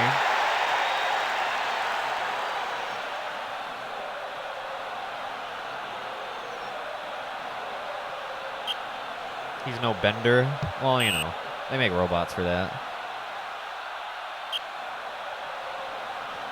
Egg with the hat trick within the first half hour, within the first 28 minutes. Or 29 minutes, for fuck's sake. Just insane. Oh my goodness, oh my goodness. They were trying to set up some goofy shit then. I think they got a penalty kick going here. They do. It's poached. Peter poached. Boom, boom. Dude, the eggs are it's not fair. It's not fair, dude. How did they lose 3-0 to the Harpoons back in their first game? They are so, like, they have so much momentum. I wonder if there's like a momentum mechanic, like over the course of a competition in this game. That'd be interesting. It would certainly make sense, given what we've been witnessing. The eggs have just, like, been snowballing in terms of how successful they are able to be. They're going to double up on wins once again. I think this is the... Let me see. Last week they doubled on wins. The week before that they doubled on wins. Last time they didn't win both games was day 6, and in that one they won and drew, obviously, because they haven't. So... Last 1, 2, and then today we'll make 3 straight streams that it'll make six wins in a row.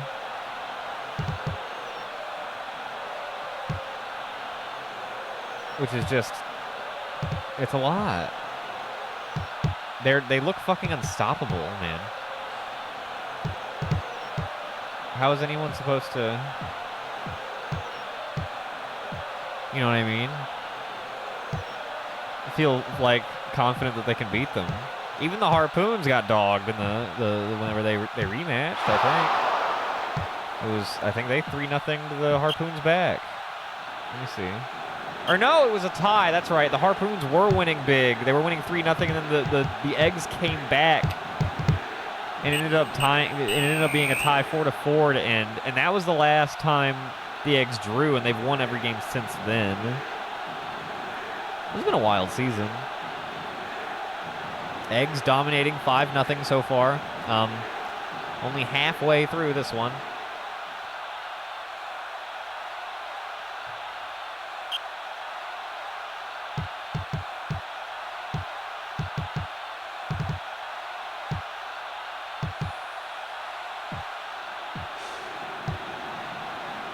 Wow, that is right down the sideline.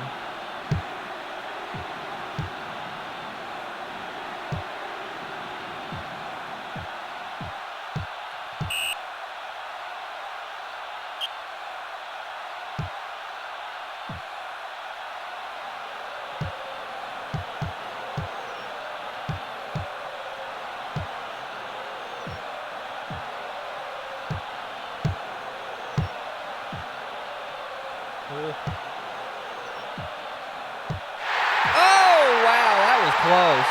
That's Egg again. Is that 4 or 5 for Egg now, and just on their own?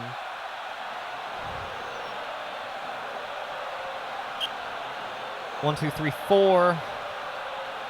Peter Poached has 2, 1 on a penalty and 1 normal.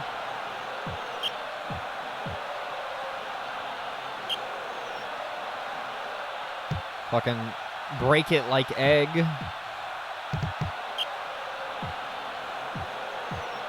Crack it. Crack it like Egg. Ban Egg. I could not. Egg trying to be the most dominant Stoop athlete. Someone should let them know Goris is not going anywhere. But I appreciate their application. It is noted.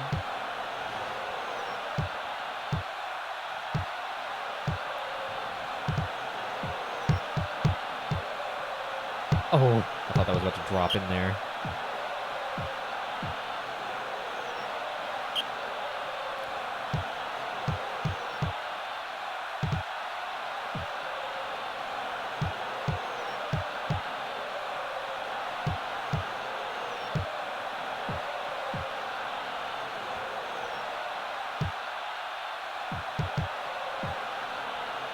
Just under half an hour to go now. Eggs cruising. Oh, here's another one. Nope. Okay. I thought they were setting up another goal. I did.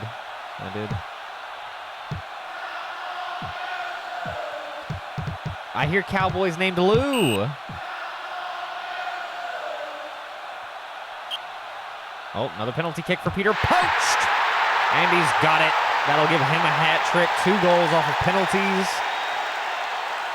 Just for Peter Poached alone. That is, I mean, yeah, that'll kill you.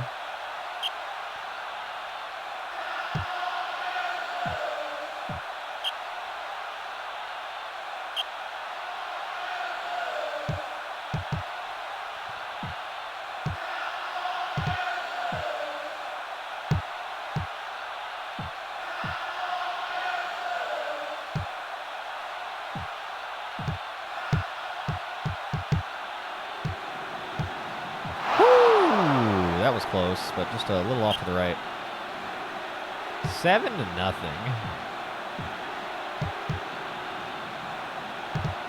Frankly, the Prophets should kiss their postseason hopes goodbye. Even if they make it, what are they going to do when this is how you perform against the top team? I mean, I guess you still want to go, but they cannot compete. The Eggs are in a different class.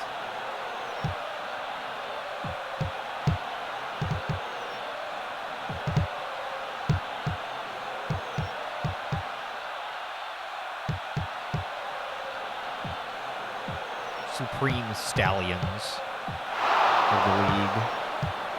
The Bar playing some defense there, helping Yoke out.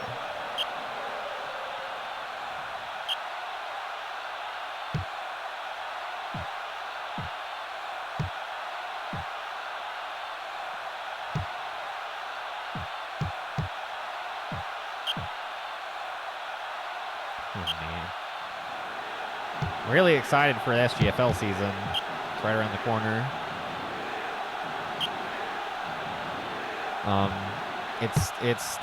There's so much like going into it. It's gonna be really cool.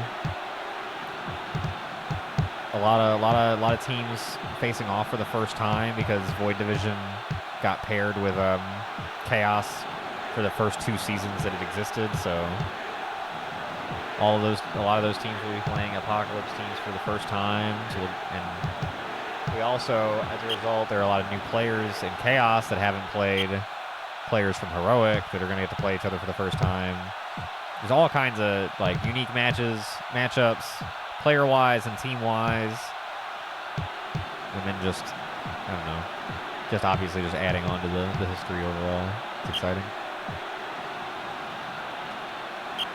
Heading towards Super Bowl 7. VII. Crazy. 4 minutes to go in this one. Ooh, that one was close. Oh. Corner kick. Setting it up. And overshooting. Oh, wow. Wow, the passing.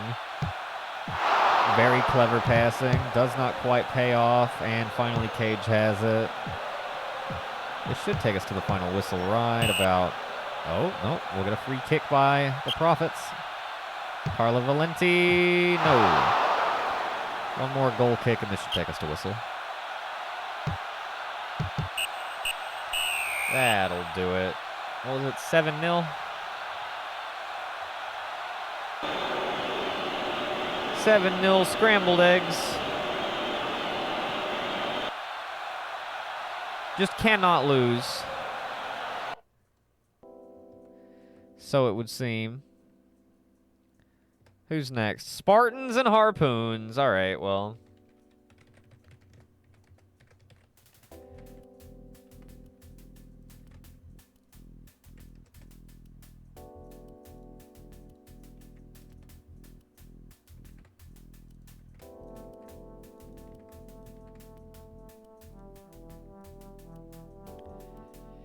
They can't keep getting away with it. And yet they do. Moving up to 13 wins on the season. That puts them at 30 points. 6 ahead of second place as of right now. Although the Harpoons are about to play right now and probably win. And they'll move back within 4 points. But that's still a full day.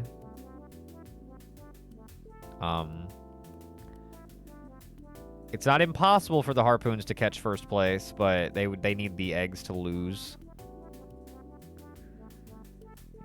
And help them out. Harpoons and Bears all up to 10 wins.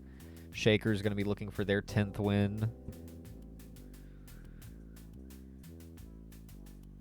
God, and then, yeah, there's such a drop-off between the top 4 and then, like, the middle.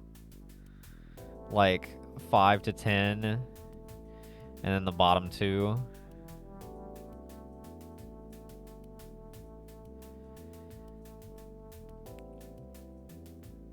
Really, even number 1 is in its own kind of echelon, and then 2 through 4, and then 5 through 10, and then 11 and 12. So far. It's interesting. We'll see, we'll see.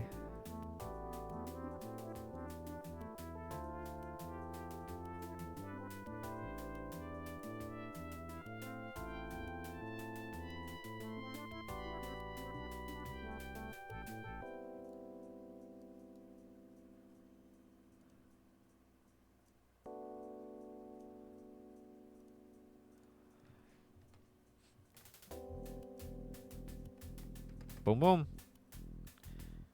All right, this is game 8 of the night. 5 games to go, including this one. Oh, the pitch looks nice. The pitch looks very nice.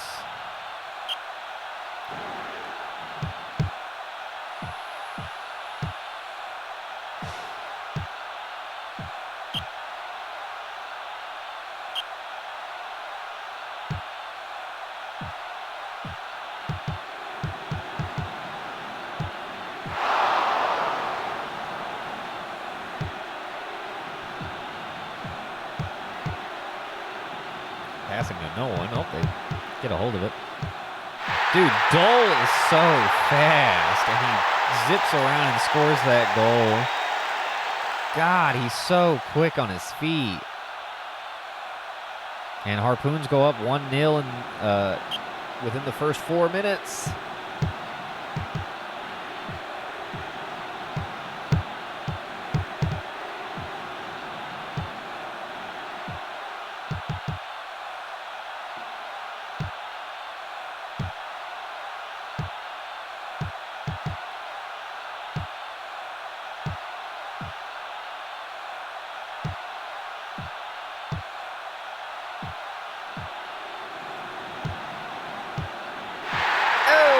The Bandit, Drake the Bandit in the 9th, and that'll be one for each of the top 2 attackers on the Harpoon squad. Dole and Drake the Bandit, they really go hand in hand. They work very well together. They are one of those killer duos, I would say. Ooh.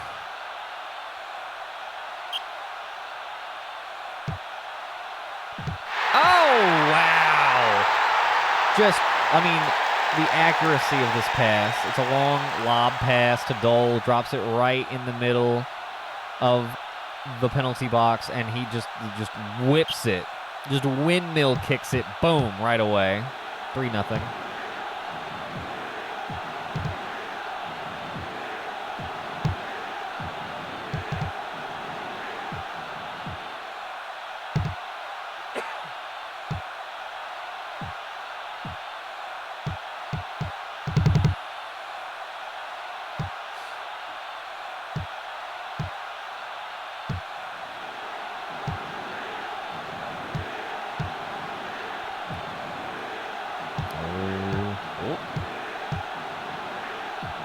Harpoons were about to break that one, but instead the Spartans end up with the try. Kongol reels it in. Kongol not trying to give up any goals to this lame-ass team. He is sitting at 19 goals given up, and he wants to stay there through the end of today. That would be huge. Squaw has 1 game to go, obviously, with the Gardeners. He's sitting at 18 goals given up after giving up 1 in their 1-0 loss earlier to Cox. Kongol already has not given up any today, 3-0.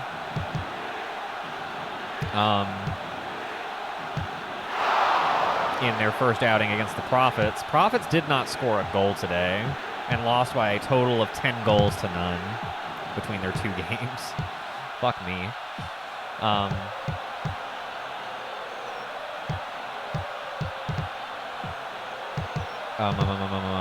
So, yeah. Kongol really trying to pitch a shutout. Woo! There's Levitz getting in on it off the free kick. Just bounces it on in there. Boom. Wow, nicely done, Levitz. I fucking watched a YouTuber a few weeks ago. I watched a retrospective about Legend of Dragoon. It was a pretty good video, but the guy called Levitz Lavitz, and I hated it. It was so bad. Lavitz? He just kept saying it. It was terrible. But anyway, Levitz hitting the goal there. 4-0 Harpoons. We don't know who the Gardeners are going to play. That's going to play a big factor. But, Kongol could very much end up sliding into top goalkeeper of the season.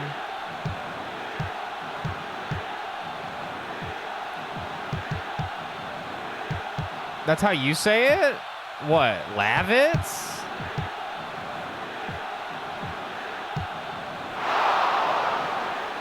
No way. Obviously there's no way to, know for sure. At least that I'm aware of, but I say Levitz. I think that sounds cooler. Lavitz sounds too much like lather, like you're gonna lather some soap. Lavitz. I don't know, I don't like it. Well, that's fine.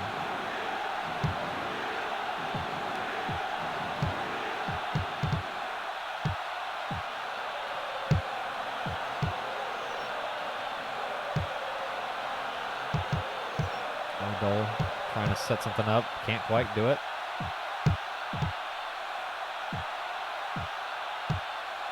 Oh, there's the Bandit. Another one.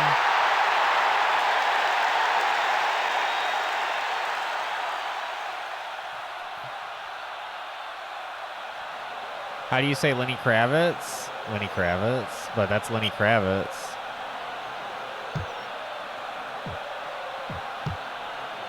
Imagine Lenny Levitz. That sounds cool as fuck. It's because it's the L.A. That makes me think La. Or like La, like Lovitz. Lovitz? I might start saying it that way. That's a new third way. Lovitz. Kind of a combination of the two of those. That Dole with another goal. At the whistle before halftime. Nicely done. 7-0. Hat tricks for both Dole and the Bandit. Levitz has a score. Wow, that is the biggest difference in possession we have seen. A full 20% difference, 60% to 40%.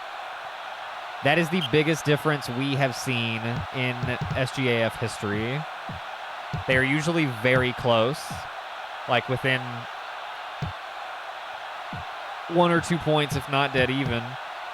A lot of teams. Excuse me, I've got the hiccups all of a sudden.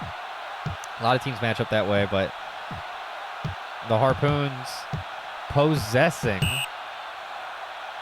playing like people possessed. That's impressive. Harpoons are, I would say that the Harpoons are the second-ranked team. The Harpoons have beaten the Eggs. They're the only team that's beaten the Eggs.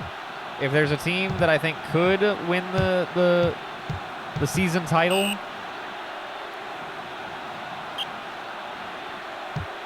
other than the Eggs, it would be them. They're a good. Really, anybody in the top 4 has a shot at it. The Bears have a shot at it. The Shakers have a shot at it. I think they have the least shot at it. I don't know. The Shakers have really fallen off in my personal power rankings, but I think the top 3 really have a good shot. And I mean, the Gardeners, if they get hot, like offensively, will shut anybody down because Squaw is fucking lights out.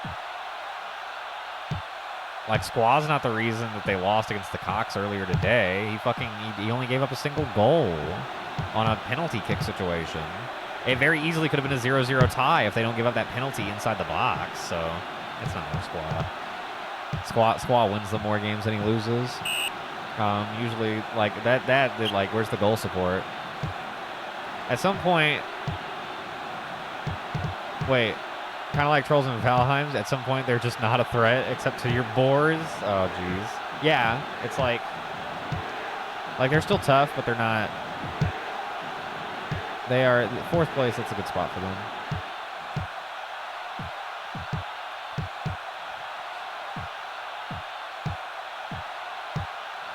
But yeah, these. Ooh, the Bandit. Any of those top 3 teams, Eggs, Harpoons, or Bears, really, I think, have a nice shot at it. It's going to be interesting to see how the cup plays out.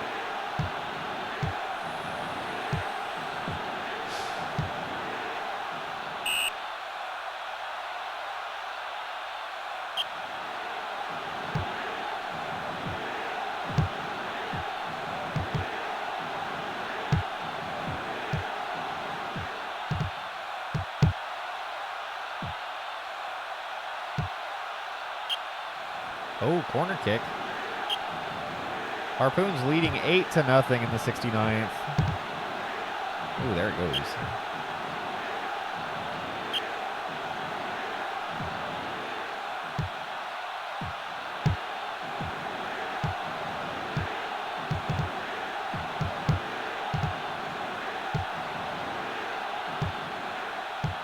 Oh, there it is. The Bandit just ran right up there and kicked it.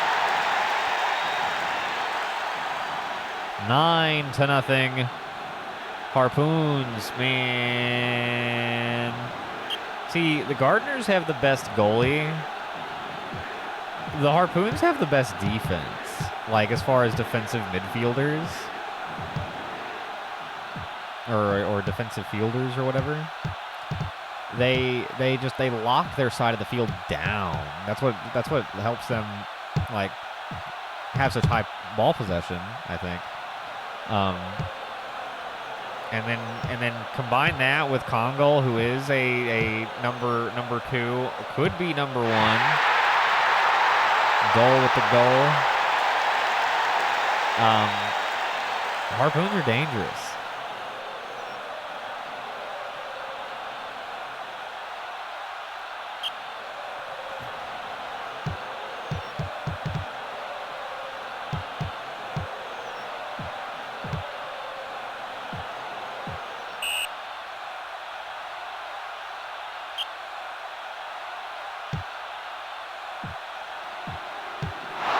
Whoa.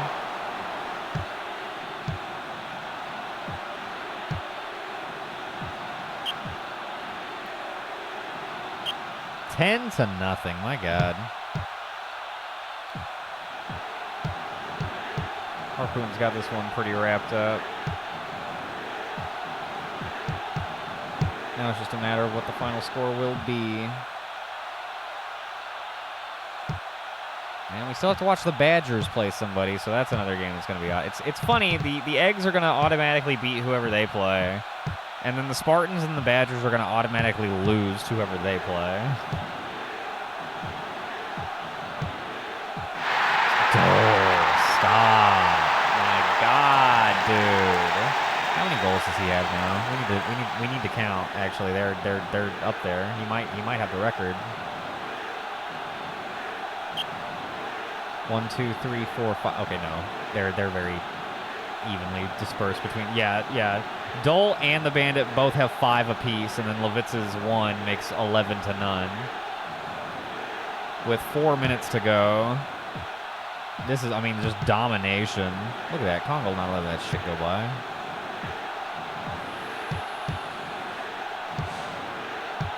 Do not be ridiculous.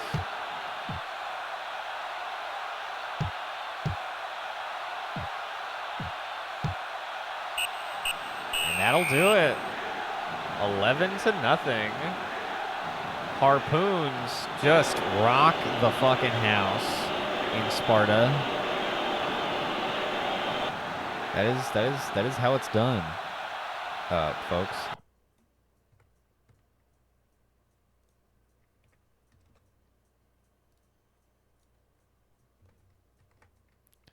Who's next? Shakers versus Wingback. Okay, Shakers. Let's see what you got. Shakers actually lost earlier tonight 2-1 to the Budgies.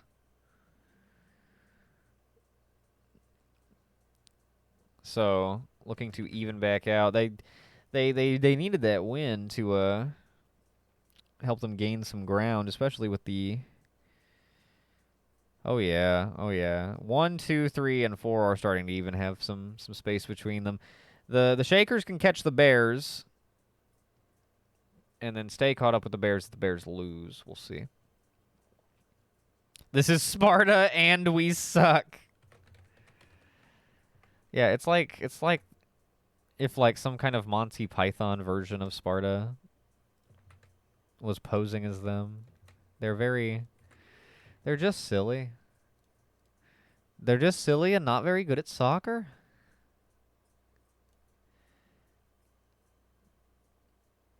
And that's the God's honest.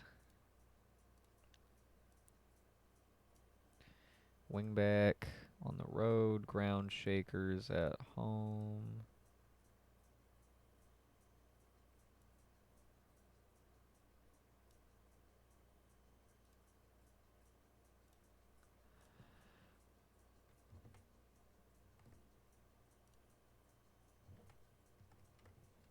Boom, boom. Start me up. Ugh. Start me up. Start me up. I never stop.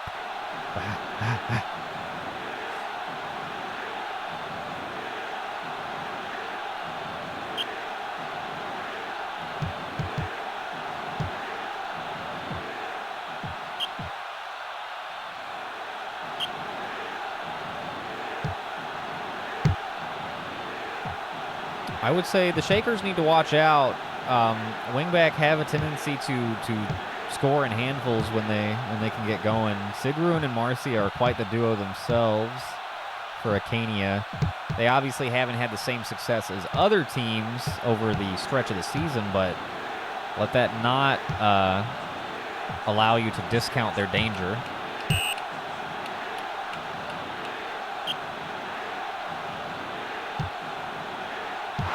Whoa. Bit of a kerfuffle.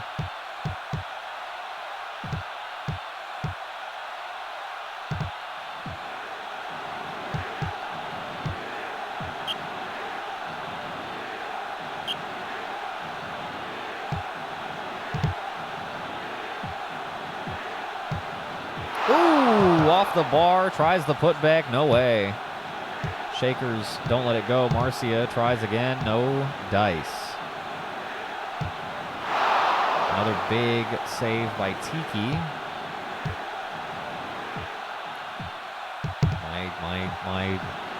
My top loaders are almost here.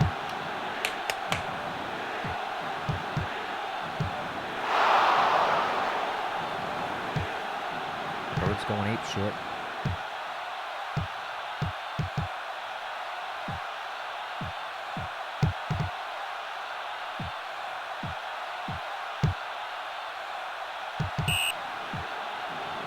Oh, Bain drawing the yellow card. That's going to give the penalty kick to Marcia. Oh, yeah! Capitalizing off of the Shakers' mistake. And that will give the wingback a 1-0 lead. Marcia off the penalty kick in the 15th. Nicely done. Nicely done. Rhythmic Stoning definitely fallen down in terms of the overall goalkeeper rankings. He's fallen into definitively mid-tier. He was like a definitive third. He might still be third, but he's way back in third if he is. Congo and Squaw are just a cut above.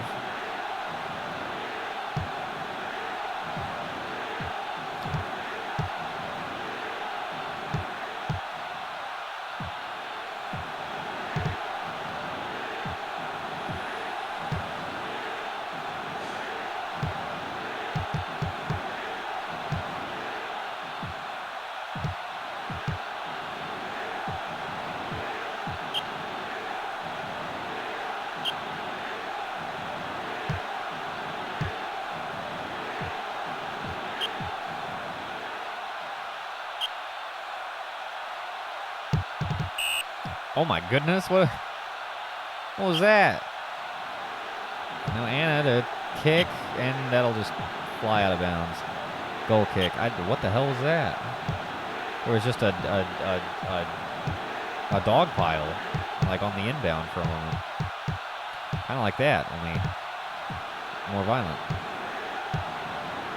Oh, quite the mixing around for the ball. They are really fighting over it. Some quick cuts. Sharp tackles. Fancy footwork. All very entertaining to watch. Wingbacks still lead 1-0 after 30 minutes. 15 minutes to go in the half.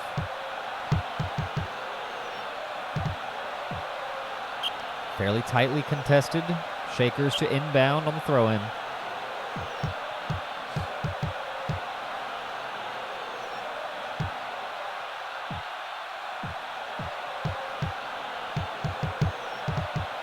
Oh. Thought that was going to drop into a nice setup, but no one was there to receive it. The wingbacker trying to do too much. End up losing the ball for a moment. Although this could be, no. Oh. Oh, wow, the goal. What are you doing? The goal's wide open, Tiki. What are you doing? Tiki gets a hold of the ball, tries to bring it out, ends up losing the ball to a ground shaker, and it is an easy goal from there. Elder in the 38th. Oh my goodness. That is as far out of the goal as a goalkeeper has ever been caught. That is as red-handed as you can be as a goalkeeper, and that is just real bad. Oh, that's embarrassing for Tiki. That's real bad. It's not good. And they will just try to shake that off. We're nearly at halftime. They'll head to the locker room, but they... the difference in being tied 1-1 and up 1-0. These critical errors. I mean, that's when most of your scoring is going to happen. During critical errors. Made critical errors for one or highlights for another. Yo, what up, Surfins? I don't have a lot of water on me. Let me grab one.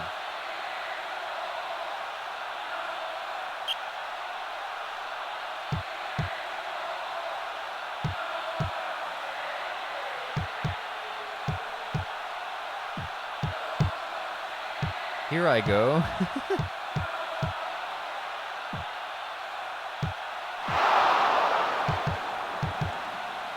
Yeah, what up, Surfins? Hope you're doing well. Good to see you. Welcome back to Stoop. Welcome to Stoop Gang as fuck. Soccer.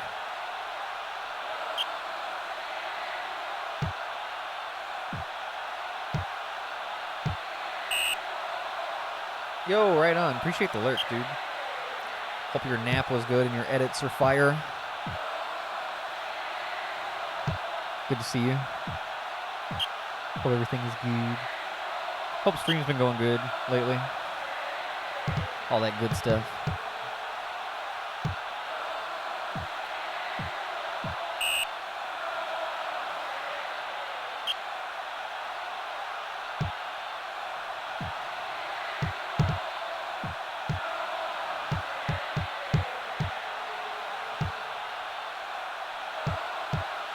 Right?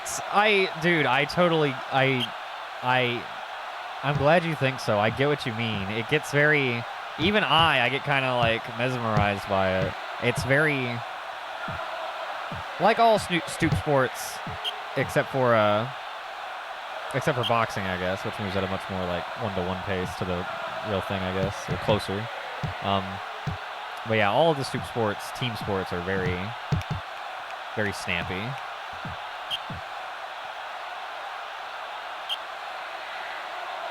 There's a lot that goes into, because the ball physics are also affected by the pitch type, which you can set, or you can set it to seasonal, and we have it set to seasonal, so they're randomized within like a range. And yeah, this game has a lot going on. It's really cool. I literally discovered it a couple of months ago, and expressly looking for a soccer game to use for this. Oh, Sigrun in the 62nd. Hits the goal, and that'll put the wingback back up by 2-1. There you go. That's what they need. That's what they're looking for.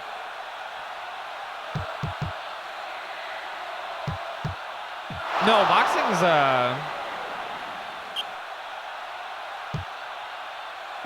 like 2.5 weeks away. It's going to be on the 20th. But it is soon. Power Tower on the 20th. I need to make sure I don't forget to update all of the boxer's attributes and shit. But yeah, it is soon. But a couple weeks.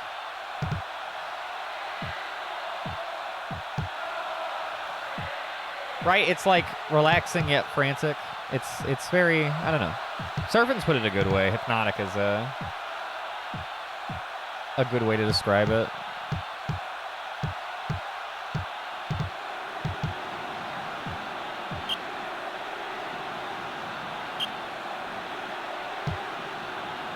But yeah, that means we are, now that it's September 1st, we are 20 days away from the Clive Cliveson Power Tower, which is going to be fucking hype. We got a lot of big SGFL Season 7's coming back. We're going to have our first Stoop soccer postseason, and then in October we're gonna have the first Stoop Cup. A lot of shit going down. It's exciting. Uh-oh, here's an opportunity. Borul on the free kick! Ties the game! 2-2. Yee, Stoop. So right now we're doing season play, and the top 8 teams from this will go to the postseason cup, where they will compete for the season title. And then a month after that, we're going to do the Stoop Cup, which is in the style of the World Cup, and it's going to feature all 12 teams, including the ones that don't qualify for the seasonal playoffs. And eventually we'll feature more teams after we've done some rounds of expansion and stuff. But yee. I'm very excited. It'll first round will be group play, and then it'll be single elimination from there.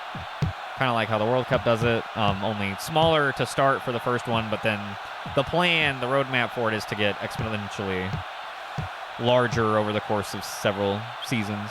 Yada yada. I am very excited for it.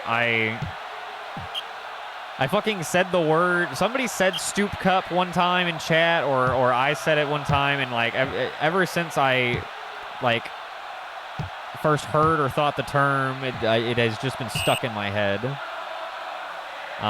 But yeah, October will be the first one of those, because the plan is to have it kind of follow the same formula or format as the Power Tower for boxing, how it's a month after the season concludes, the main chunk, the main like week-to-week seasonal stuff concludes.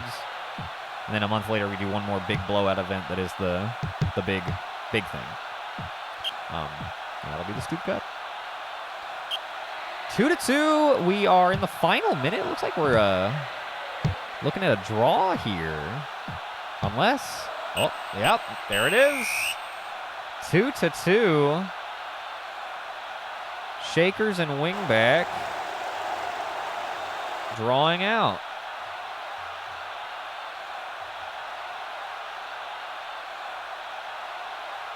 That's only our second draw of the day. Tuesday, we had 4 draws in a row. We usually have at least a fair amount, but with only 3 games to go today, we've only had 2 so far. Who is up next? Salads and Budgies. Okay.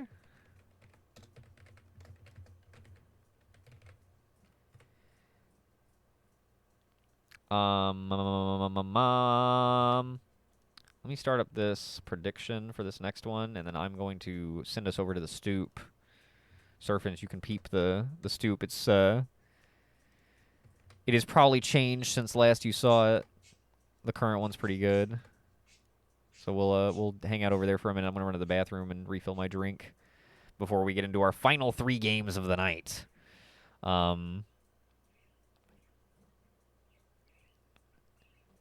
Here, I'll go ahead and put the profile cards where they need to go as well. Salads coming back home.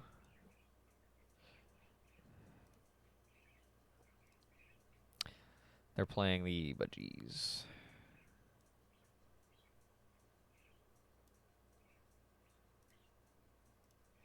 Oh, whoops.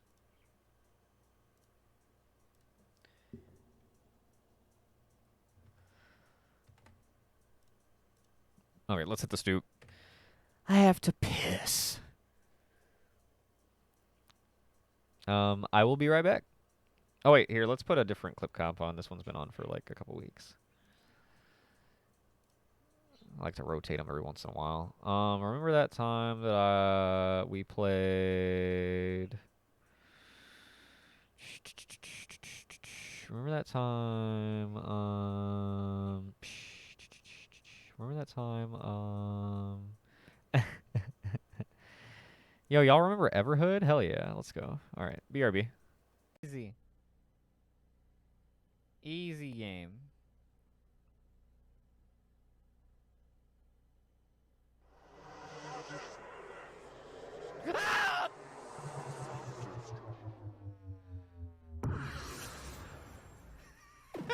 That scared me. Only going to kill Florian I'm the cab Kraft. driver. Biscuits and gravy.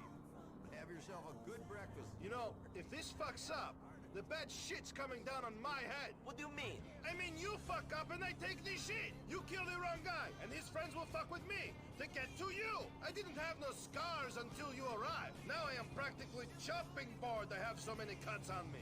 You are a rich chopping board. What? This and 5 both use the Euphoria physics engine, but it's cranked up to 11 in this one. Yeah. That's the thing. There's just a bit more. Oh. No, no, no, no, no.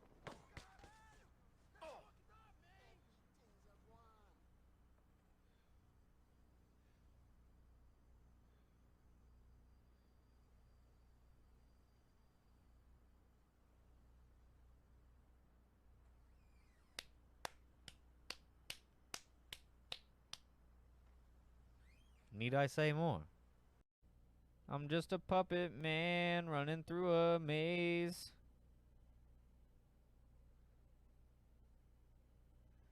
That's my current circumstance. Oh. Oh. Ah!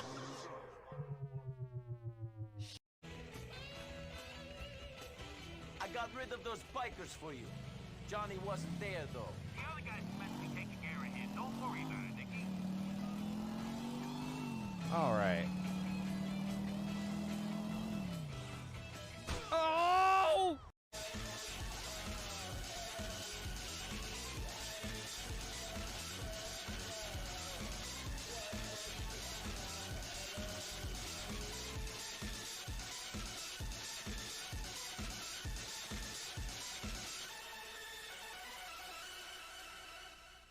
Let's go.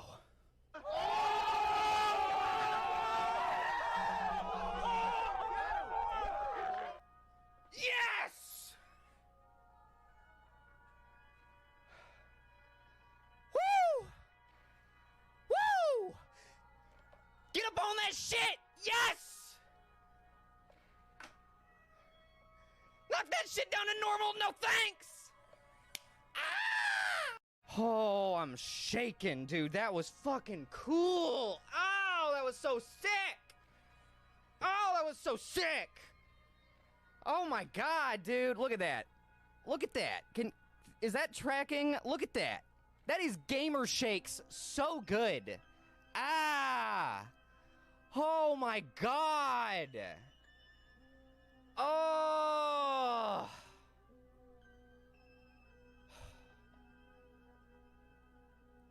Oh my god, dude. That's just, oh, that's so strong.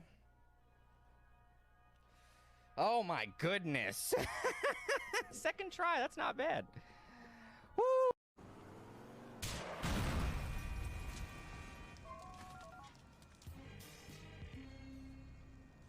It is now time to collect from the client. This is a regular account. I'll inform the accountant of your success. Excellent. All right. Well, now that we've done that, taxi. Ah. Oh. Go ahead. Open your mouth, asshole. Push your fucking luck. Oh. Did you see What the him fuck do you want?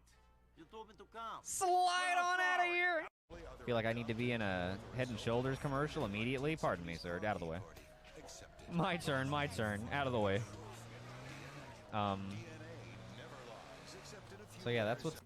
I'm back. Welcome back. It's time for the final 3 games. I went ahead and heated up my leftover Cajun shrimp pasta from Chili's. Chili's, give me money. Please. Give me free Chili's. Oh, please, God, tell me you can hear me. Okay. Oh, please, God, tell me you can hear me. Oh, please, comma, God, tell me you can hear me. Let's get into it. Shall we? Salad's hosting the Budgies. Budgies won their first game today. Already, Salad's not so lucky, although they weren't terribly unlucky. They drew with Acania 1-1. That means Wingback tied both their games today, gaining them a whopping 2 points.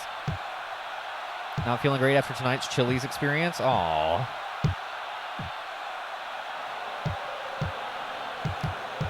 Do you think something was wrong with the food?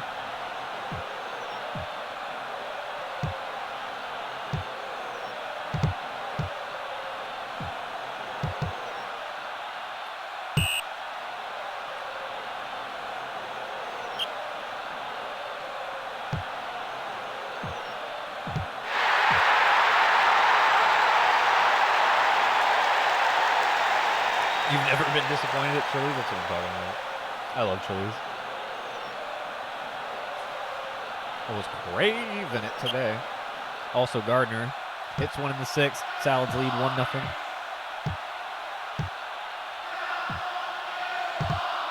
Ah, I see. Damn. Sorry you're not feeling good.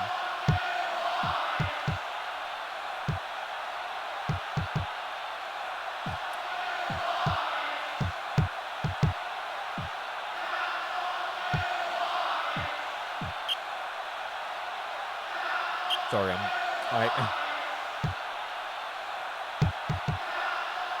I know we're talking about the Chili's not making you feel well, but I am shoveling this shit into my mouth. It's so yummy.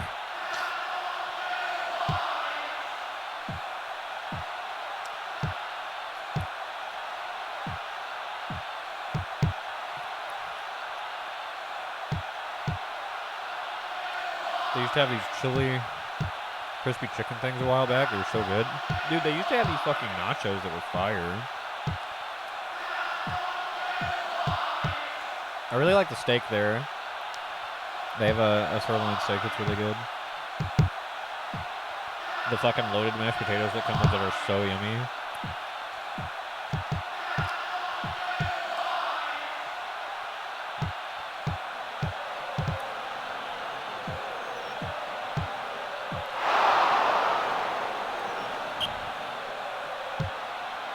Dude, I wish I had some fucking leftovers for tomorrow.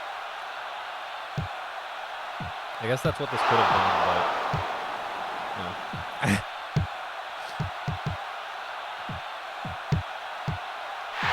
Oh, there's Daphne Moon! Daphne Moon! That'll extend the Salads lead to 2. Nicely done.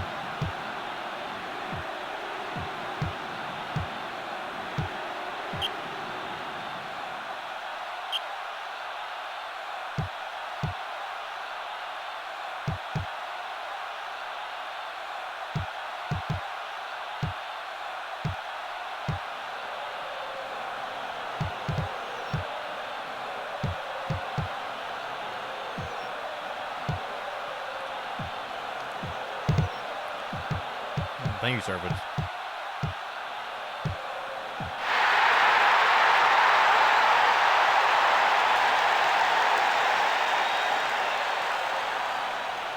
Gotta keep my whistle nice and wet. Wee wee. I believe that was that Carlton, Ray Carlton. Getting the budgies on the board.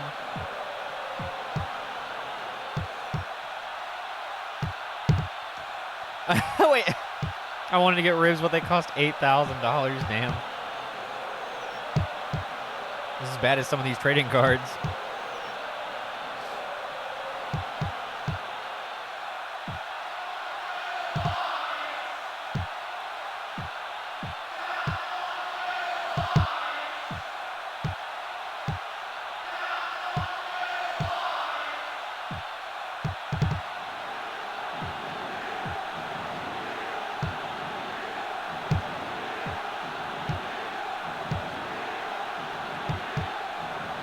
Oh, it's so yummy.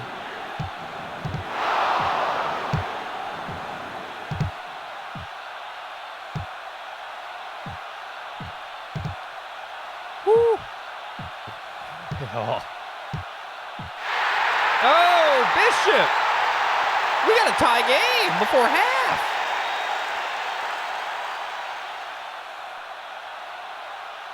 Don Bishop knots it up.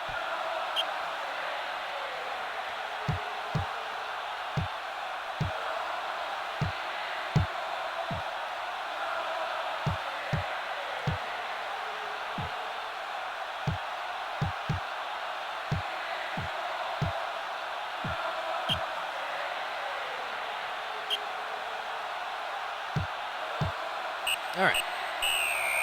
As we hit halftime, I finish my Cajun shrimp pasta. We are tied 2-2. Two scores for the salads first, and then the budgies answer. Interested to see how this one progresses. I still like the salads, I think, but I don't know. They were selling a slab of ribs for $7 at the grocery store today. Or at the grocery today. Didn't have a place to make them, though. Because I live in an apartment. Damn. Is there not any way to, like, make ribs in the oven or in a... Do you need to have, like a smoker or something? Oh, wait. Or is it because you live in an apartment you don't want to smoke your neighbors out?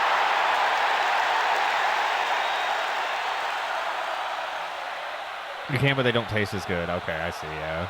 I mean, yeah. It's like not even really worth it then. Damn.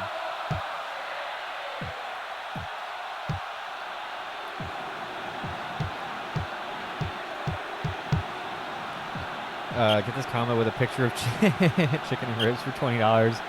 But if you actually get the ribs, there's a $7,900 upcharge. Yeah. Yeah, they put that's how that is one thing Chili's does. Their menus are fucking are set up like that, where they kind of like layer their picturing so that all of the food is like kind of arranged together in like a photo, but then will be listed as like separate or like combinable, and like in little text will be like plus $4, add X, Y, and Z. But they're like pictured and marketed together, you know, like they're meant to be served together that way, you know. Budgies have scored 3 unanswered goals and lead now. Missed that.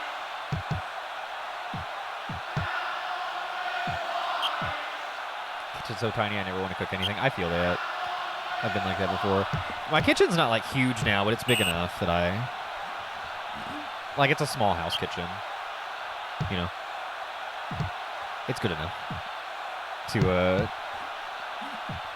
like work in. I just fucking, oh my god, dude. Apartments are way worse for sure, but like fucking, I feel like just enough counter space doesn't exist. Like, no matter how much counter space you do have, you will always be running out of it. You know what I mean? I just feel like I can't, like, I don't know.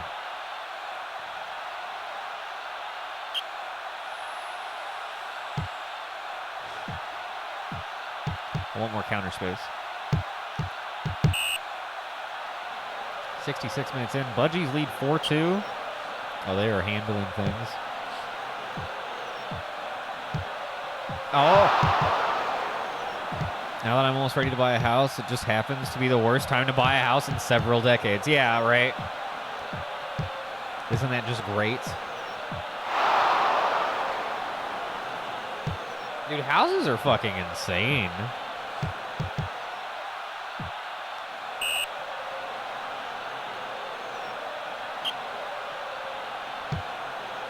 I don't know.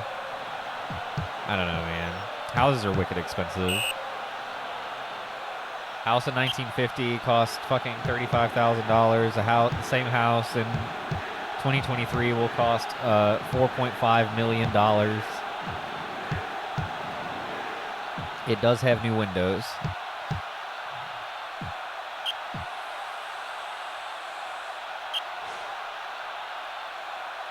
I mean, like, I know inflation is a thing, but that's not inflation, man.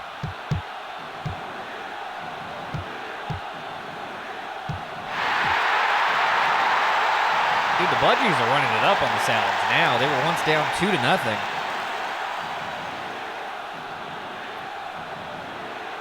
But it is hard to remember a time when they were. Now up 5-2. Ooh.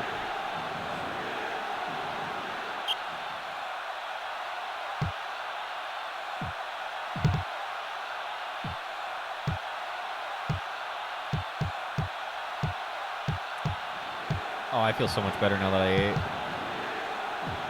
I was getting hungry. That pasta is good, man.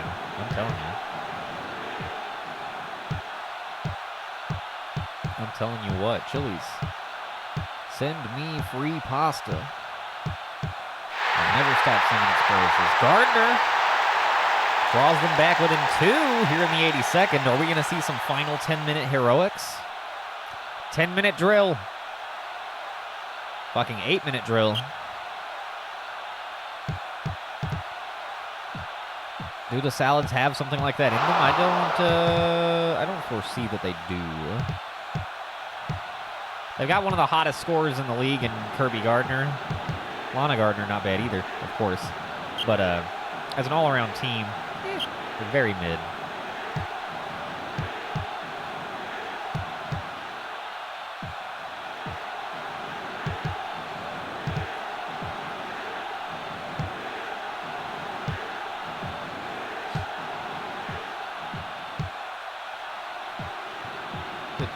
Did one of the Budgies just teleport?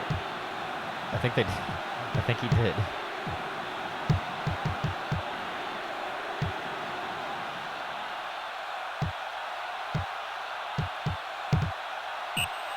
And that will bring us to the end of the ball game, a 5-3 affair, as the Budgies come back and then dominate over the tossed Salads. 2 games to go. Stoop Soccer Mutant Powers? Dude, Stoop... Mutant Stoop League? Oh, man, that's the next level. That's the next level. Oh, I think my allergies are fucking with me. I can hear myself getting kind of nasally. I got schmutz in my throat and I'm getting nasally. And yet, we press on.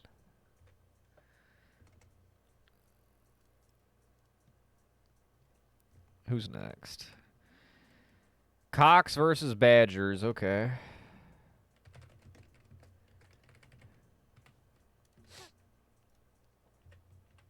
Oh, son of a...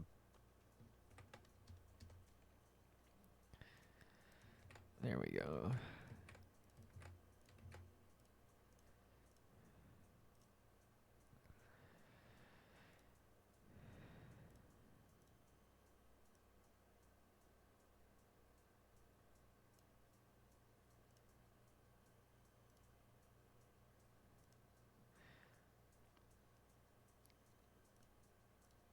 Badgers back on the road.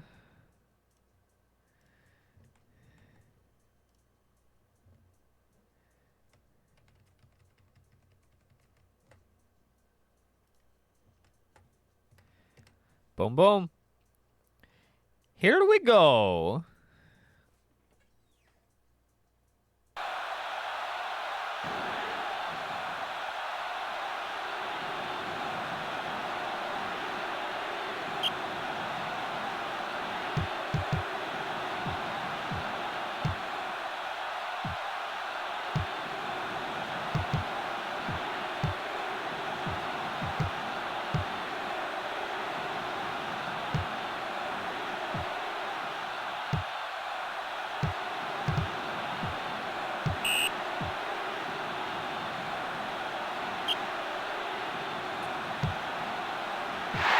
Wow! Samus Aran drops it in off the free kick in the 3rd minute. And the Badgers lead by 1 very, very early. How do you like that? I like it a lot. It's nice. It's good stuff.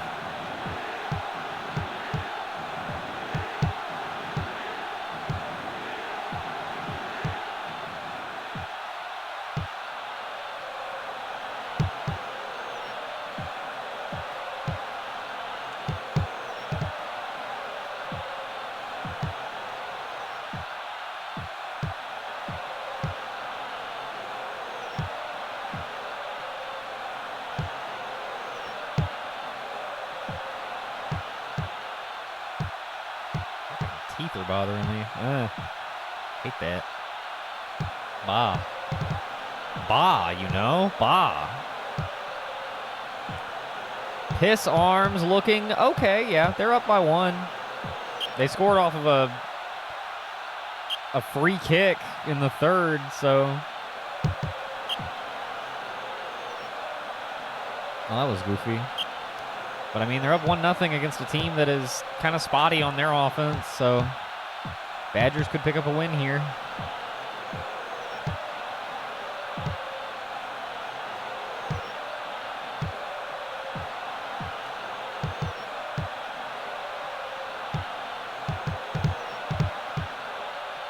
But I don't know. I think the Cox will figure it out.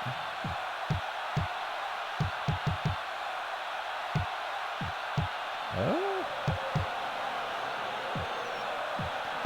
This means our final game will be...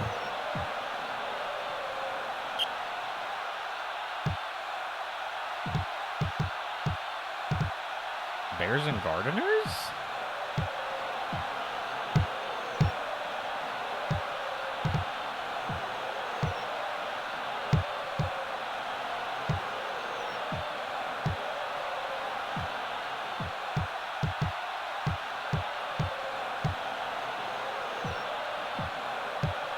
I guess it will be. Bears and Gardeners. Oh wow, yeah, they played back in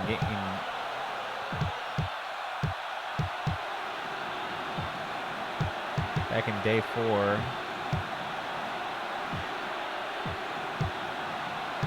So that was game 9.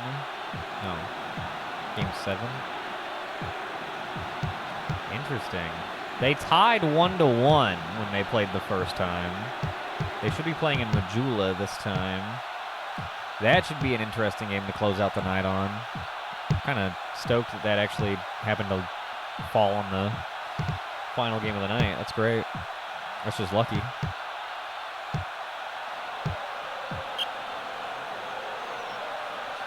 Definitely would say I like the Bears in that matchup, just overall, but I don't know. When the Bears' offense is held in check, they don't really have much to do. But the Gardeners aren't like crazy on offense, so I don't know. That'll be an interesting one. It was the first time. I could see them tying again, which would be fascinating.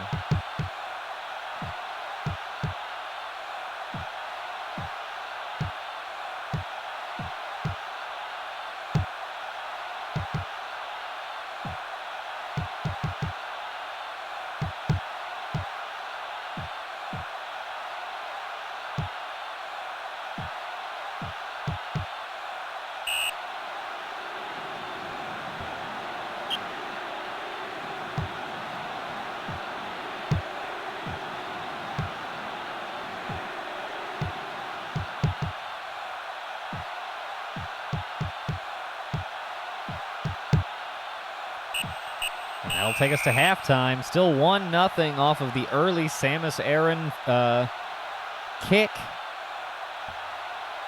Badgers lead. It's been an even game in terms of possession. Badgers with the lucky early goal, and I wonder if that will ultimately be the difference in this one. That would be unfortunate for the Cox, who are trying to steal a playoff spot down the home stretch, but losing to a team like the Badgers is not the way to do it, especially whenever you just won 1-0 over the Gardeners.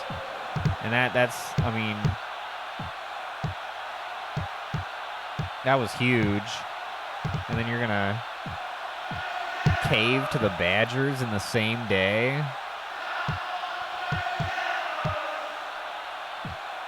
Not good. It's not good at all. Oh, that's wow. Oh, there it is. Kibbutz puts it in. And that'll make it 1-1.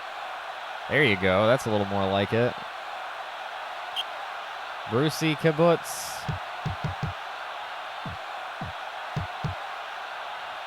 Still plenty of footy to play. Plenty of footy to play.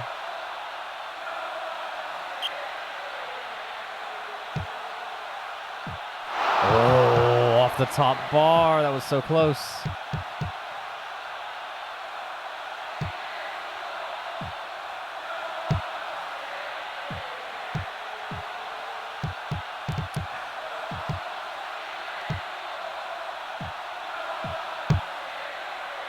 Now foosballing it back and forth. Near goal there, but no. Badgers trying to get aggressive. Oh, the bar playing some defense, helping Nico out.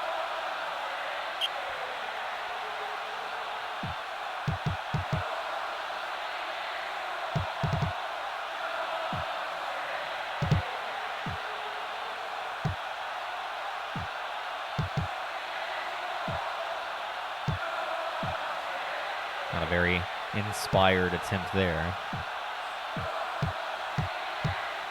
Whew. Badgers trying some hot passing. Bellick gets all over it. Uh-oh, Electro tries to give it up. Nope. Kibbutz gets it out of there. Raskalov. Electro steals. Badman! Real Badman, baby! And that gives the Cox a 2-1 lead in the 66th. Real Badman coming through.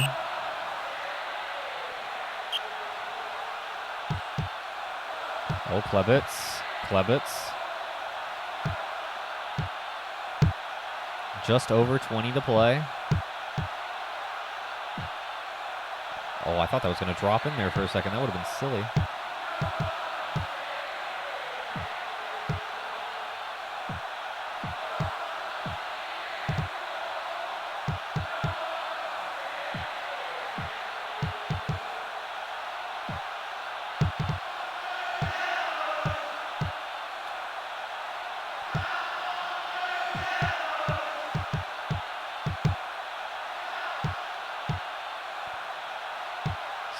Third minute, now into the 74th. A fight over it in midfield, and now back and forth. Badgers trying to tie it back up. Oh, wow, that almost dropped in there. Wow. That took such a pop, and it was so precariously placed. I thought it was going to just barely drop in for a goal on an odd hop.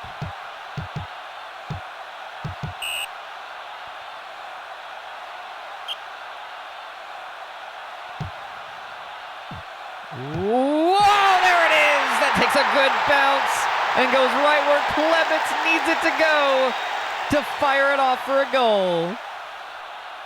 Very nicely placed lob. Just right in the bread box, and he's able to set it up and take advantage. And now a 2-goal lead with 10 minutes to play. I think the Cox are... Woo! I think the Cox are going to be okay.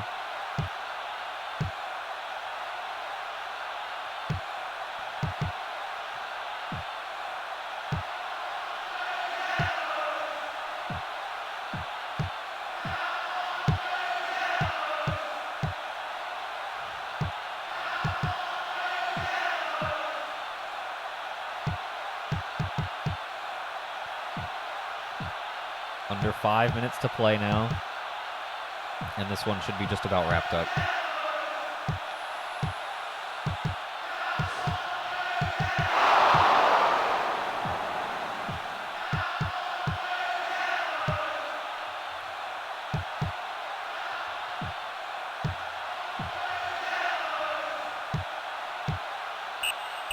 And that will do it. 3-1.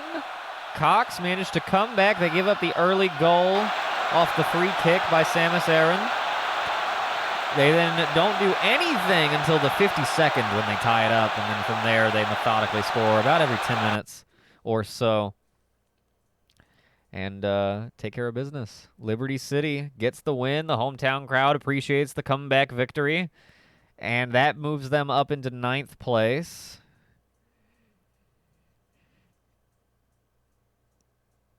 And they are within a game.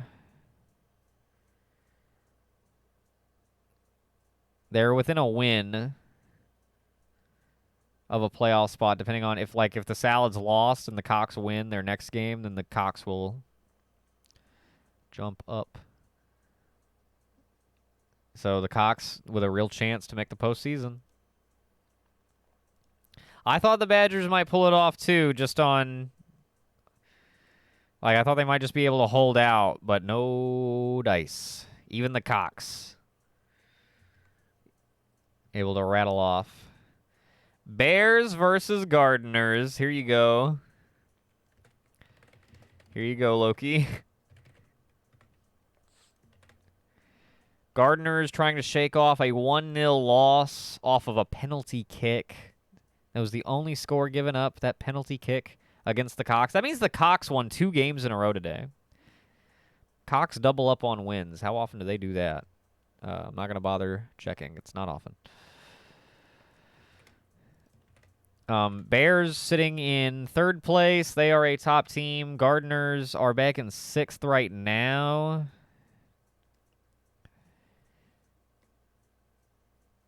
The Bears cannot gain ground as far as with just this game, but they can gain ground overall with this game. They'd rather win than not, obviously.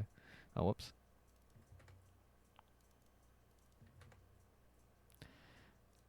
Last time these two played, back in Game 7 of the season, it was a 1-1 tie in Balam. Tonight we are in Missoula, hometown of the Cursed Bears, and they're looking for the Dubski this time. Gardeners on the road. Bears at home. Let me see. The Bears already won 8-1 against the Badgers earlier tonight, but who couldn't? And like I said, Balam trying to shake off losing a close one to the Cox. So Bears got the momentum, but I don't know. I could see this one going to draw like the first one. I really could. It's like one of the top offenses, if not the top offense. Although really it's probably the Eggs are probably the top offense now, but it's maybe the second best offense going up against a good defense and the best goalkeeper.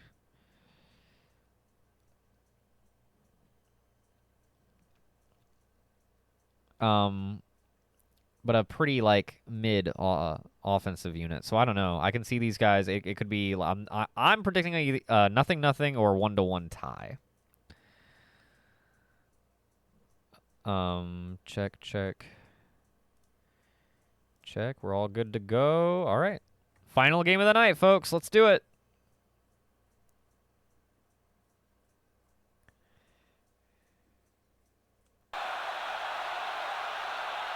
Bears betrayed you. I thought they were brown on my TV, but on my phone, they're clearly orange. Go Gardeners. Well, there you have it.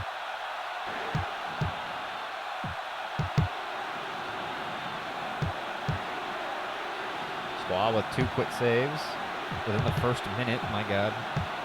He's going to be busy today.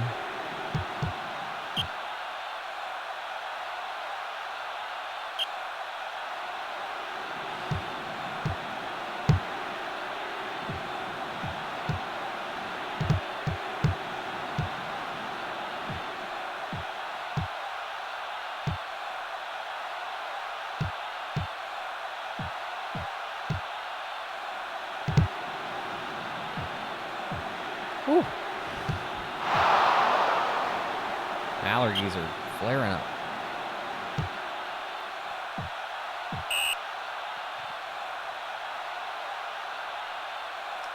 Never got a notification that my protectors have arrived. Please.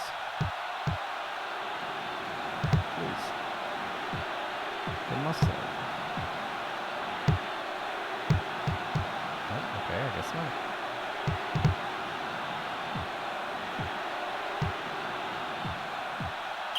Oh, well, that's fine. Oh, I'm so excited.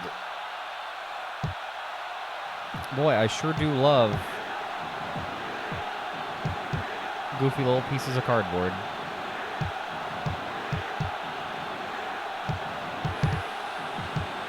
Sometimes they're shiny.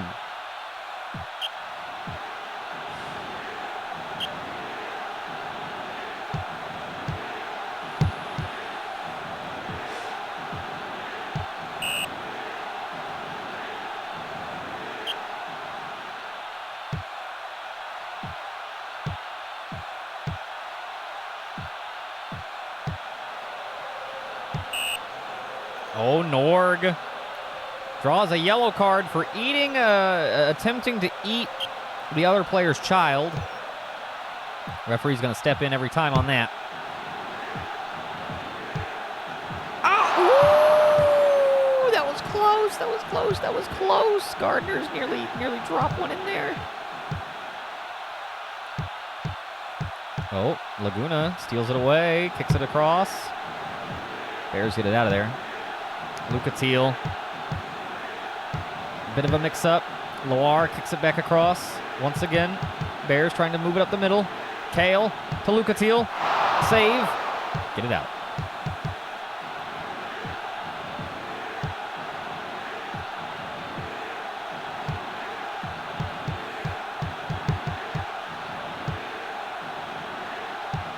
Ooh, another good save. That's going to set up the corner kick, though. Oh, man.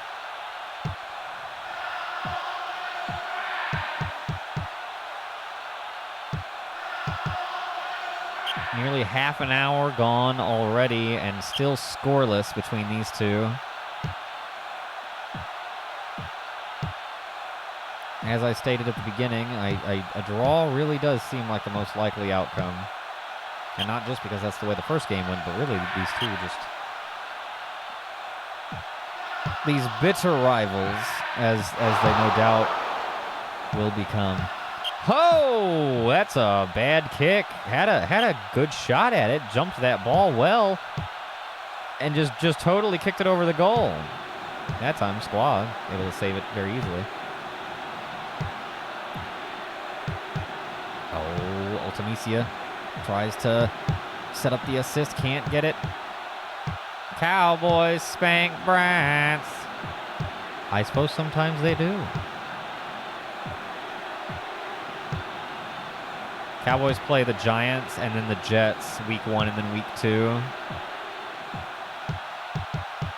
I want to beat the Jets. We're gonna fucking murder the Giants. Fuck the Giants. I want to beat Aaron Rodgers and the Jets so fucking badly. And I want to beat them badly. Like I want them to lose bad. I want to beat the brakes off of their dumb asses. I want Micah Parsons to run a sack attack all up and down Aaron Rodgers' back. Ooh, you'll be at the Rams game. That's fun. Is it at Rams? I assume that's why you would call it the Rams game, I guess. That's cool. Hell yeah.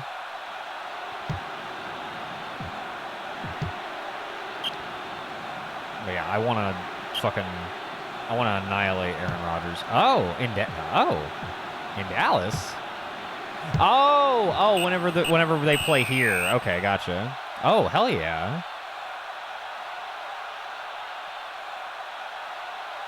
I was thinking the Rams week 1 game. What week is that? I don't even know. I just know we played Giants first, and then I have been fixated on that Jets game ever since Aaron Rodgers got traded there because, man, I got a bone to pick with him. He's been in my way too long. Gotten one over on my boys too many times. And I just would really, really, really like to embarrass him in front of his new, different green jersey. End of October? Okay, gotcha. That'll be like week 8. Week 7, week 8, something like that. Actually, season starts not this Sunday. 1, 2, 3, 4, 5, 6, 7. Oh yeah, it is week 8. Yeah, I know that. It'll be week 7 or 8.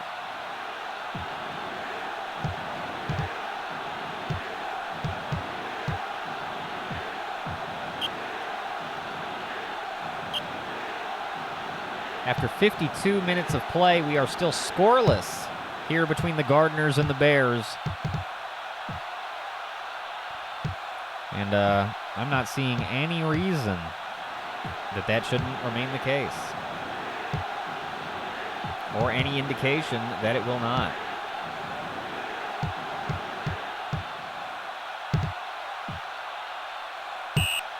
I hope that these two end up meeting in the postseason. Or in the Stoop Cup or something. These two... Loki, you have, like, intrinsically linked these two teams.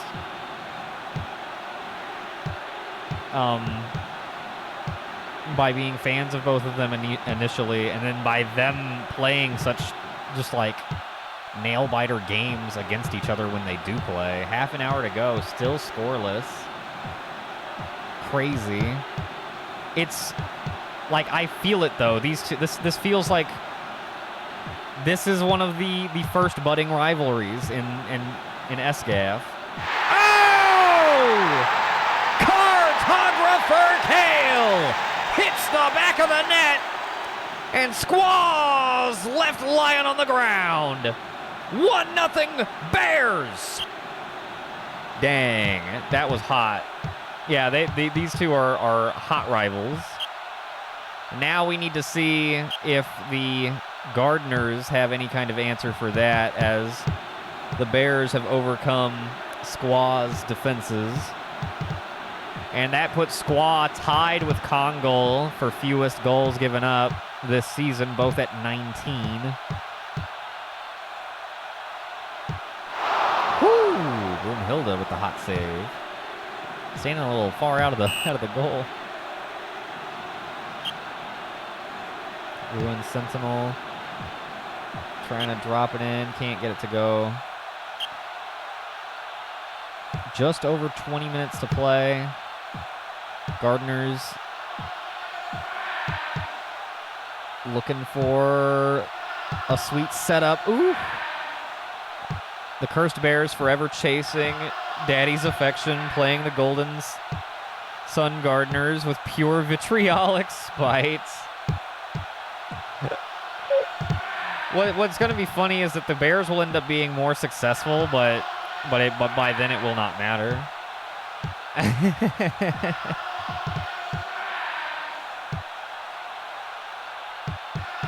At least that's been the... Oh! Laguna Luar! Hitting the goal. Goal! In the 75th, and we are tied back up at 1.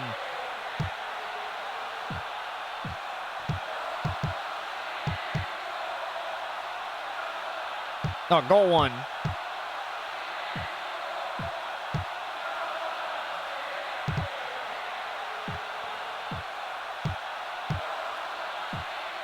Or 2 or 3, technically. This will be a goal kick. 12 minutes to play. At this point, I'm like, oh! I'm expecting another tie break. 10 minutes to go.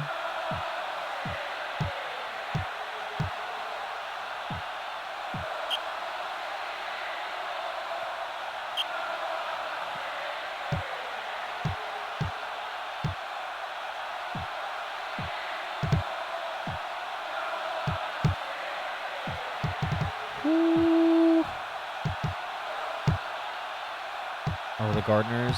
Oh, almost set up a bit of a break there. Bears get it back. Danger, danger. Kick it out. Oh, 3 minutes to play.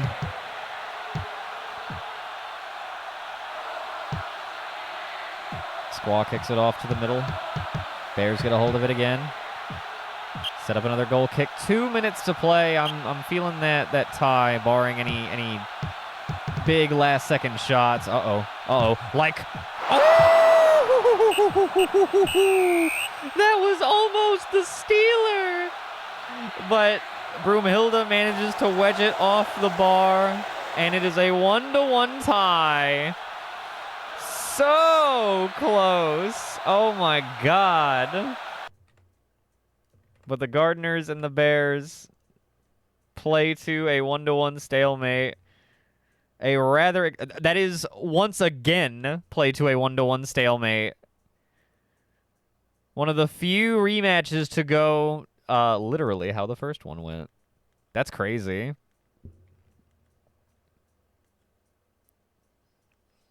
What? Well, what if they tie?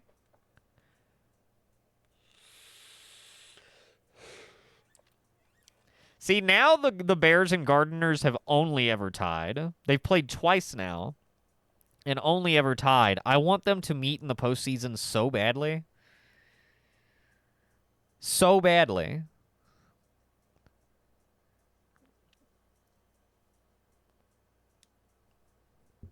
True, true, true. That's all they've ever done.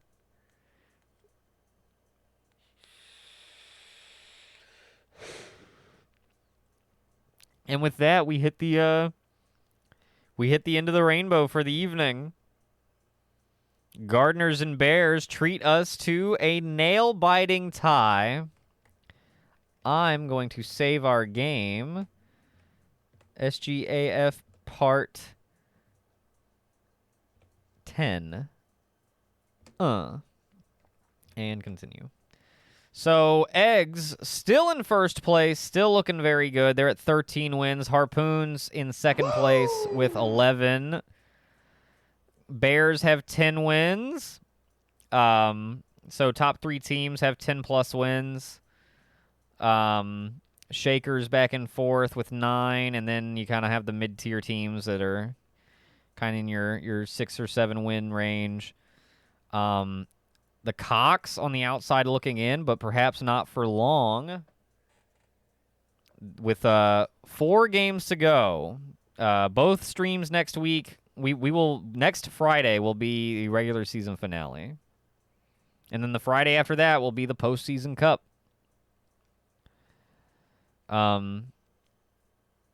Should be fucking very interesting. My God, 85 goals for, 28 against. That's crazy. Kongol and Squaw both tied at 19 given up with 4 games to go. That's nuts comparatively. Kratos at the bottom with 150 goals given up in 18 games. Eggs incoming for the Stoop Cup. Eggs looking to the future, eh? I mean, they are looking hot. They've only lost 1 game. The next fewest losses is 3 for the Harpoons. And then 4, which ironically enough belongs to the Bears and the Gardeners, who have both only lost 4 games. The biggest difference is between them record-wise is in their wins and draws. Interesting. Let's take a look at our top scorers, and then we will ride off into the sunset.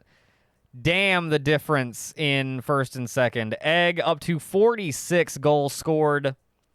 That means they scored 9 goals between their 2 games today. They will definitely hit 50. They only need to score 1 goal a game with the 4 games remaining. They could hit 60. Pokemon Egg, it's crazy because they weren't even in first place until like halfway through the season, and then they just because Kirby Gardner was in first place for like the first half of the season. Kirby Gardner's fallen back to 4th as they've slowed down a lot. Dole has worked their way up into 2nd, and that's a distant 2nd. Whereas it's like Egg, and then everybody else is like kind of closely delineated. Let's see. Sigrun back in 7th. Drake the Bandits in 6th. Okay. Cartographer Kale in 5th. Peter Poach back in 8th. Fox. Marcia. Yep. Luca Teal, Smelter Demon. The Cursed Bears have 3 different players up here. I think every other team's best is 2.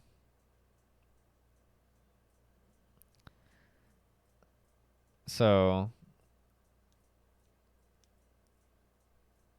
pretty gnarly. But I mean, Egg of the Eggs is just like probably a shoo-in for MVP. Definitely at this point a shoo-in for the scoring title. I don't see how with their production isn't going to slow down enough for anybody to be able to catch them in the last 4 games. We do have an interesting race going into the last 4 games, at least for now, for the best goalkeeper award between Kongol and Squaw, since they are tied and at a very low score each. Only 19 given up each with 4 games to go. That is a close race for that award. We'll put it to a vote for MVP between Egg and the whoever ends up being the winner between Squaw and Kongol. We'll put it to a vote between Egg and them for MVP, for the MVP award, but like Egg is, even with as good of goalkeepers as they have been, I think Egg's production offensively has just been so insane. But I mean, we'll see. It comes down to a vote. It could go either way. But yeah, that is gonna do it. That is a stream. We saved. We're good. Hell yeah. Woo! Thank you guys for tuning in to another wonderful evening of Stoop Gang Association football. We have 1 more week, 2 more streams, 4 more games before the regular season is wrapped up, 3 more streams before the total season is wrapped up, and then we await the Stoop Cup in October. Good shit, good stuff. GG's, hell yeah. That was fun. That was good. There were some good games tonight. That was a really strong finale. So, really good one to close it out on. Hell yeah. Thank you guys very much for tuning in. We will be back. We're doing Valheim tomorrow. Gonna shoot for starting up in like the afternoon to like early evening, and then we'll get a nice thick session in. We're gonna build a road and build a mining settlement, and then we are going to mine. We are going to hit Antler to rock, and continue to tame that land, baby, etc., etc. Continue to not permanently die. But let me pick out a raid real quick, and then we'll say goodbye. So long, farewell, arrivederci. Let's raid Sausage. I'm in the mood for that. He's a cool dude.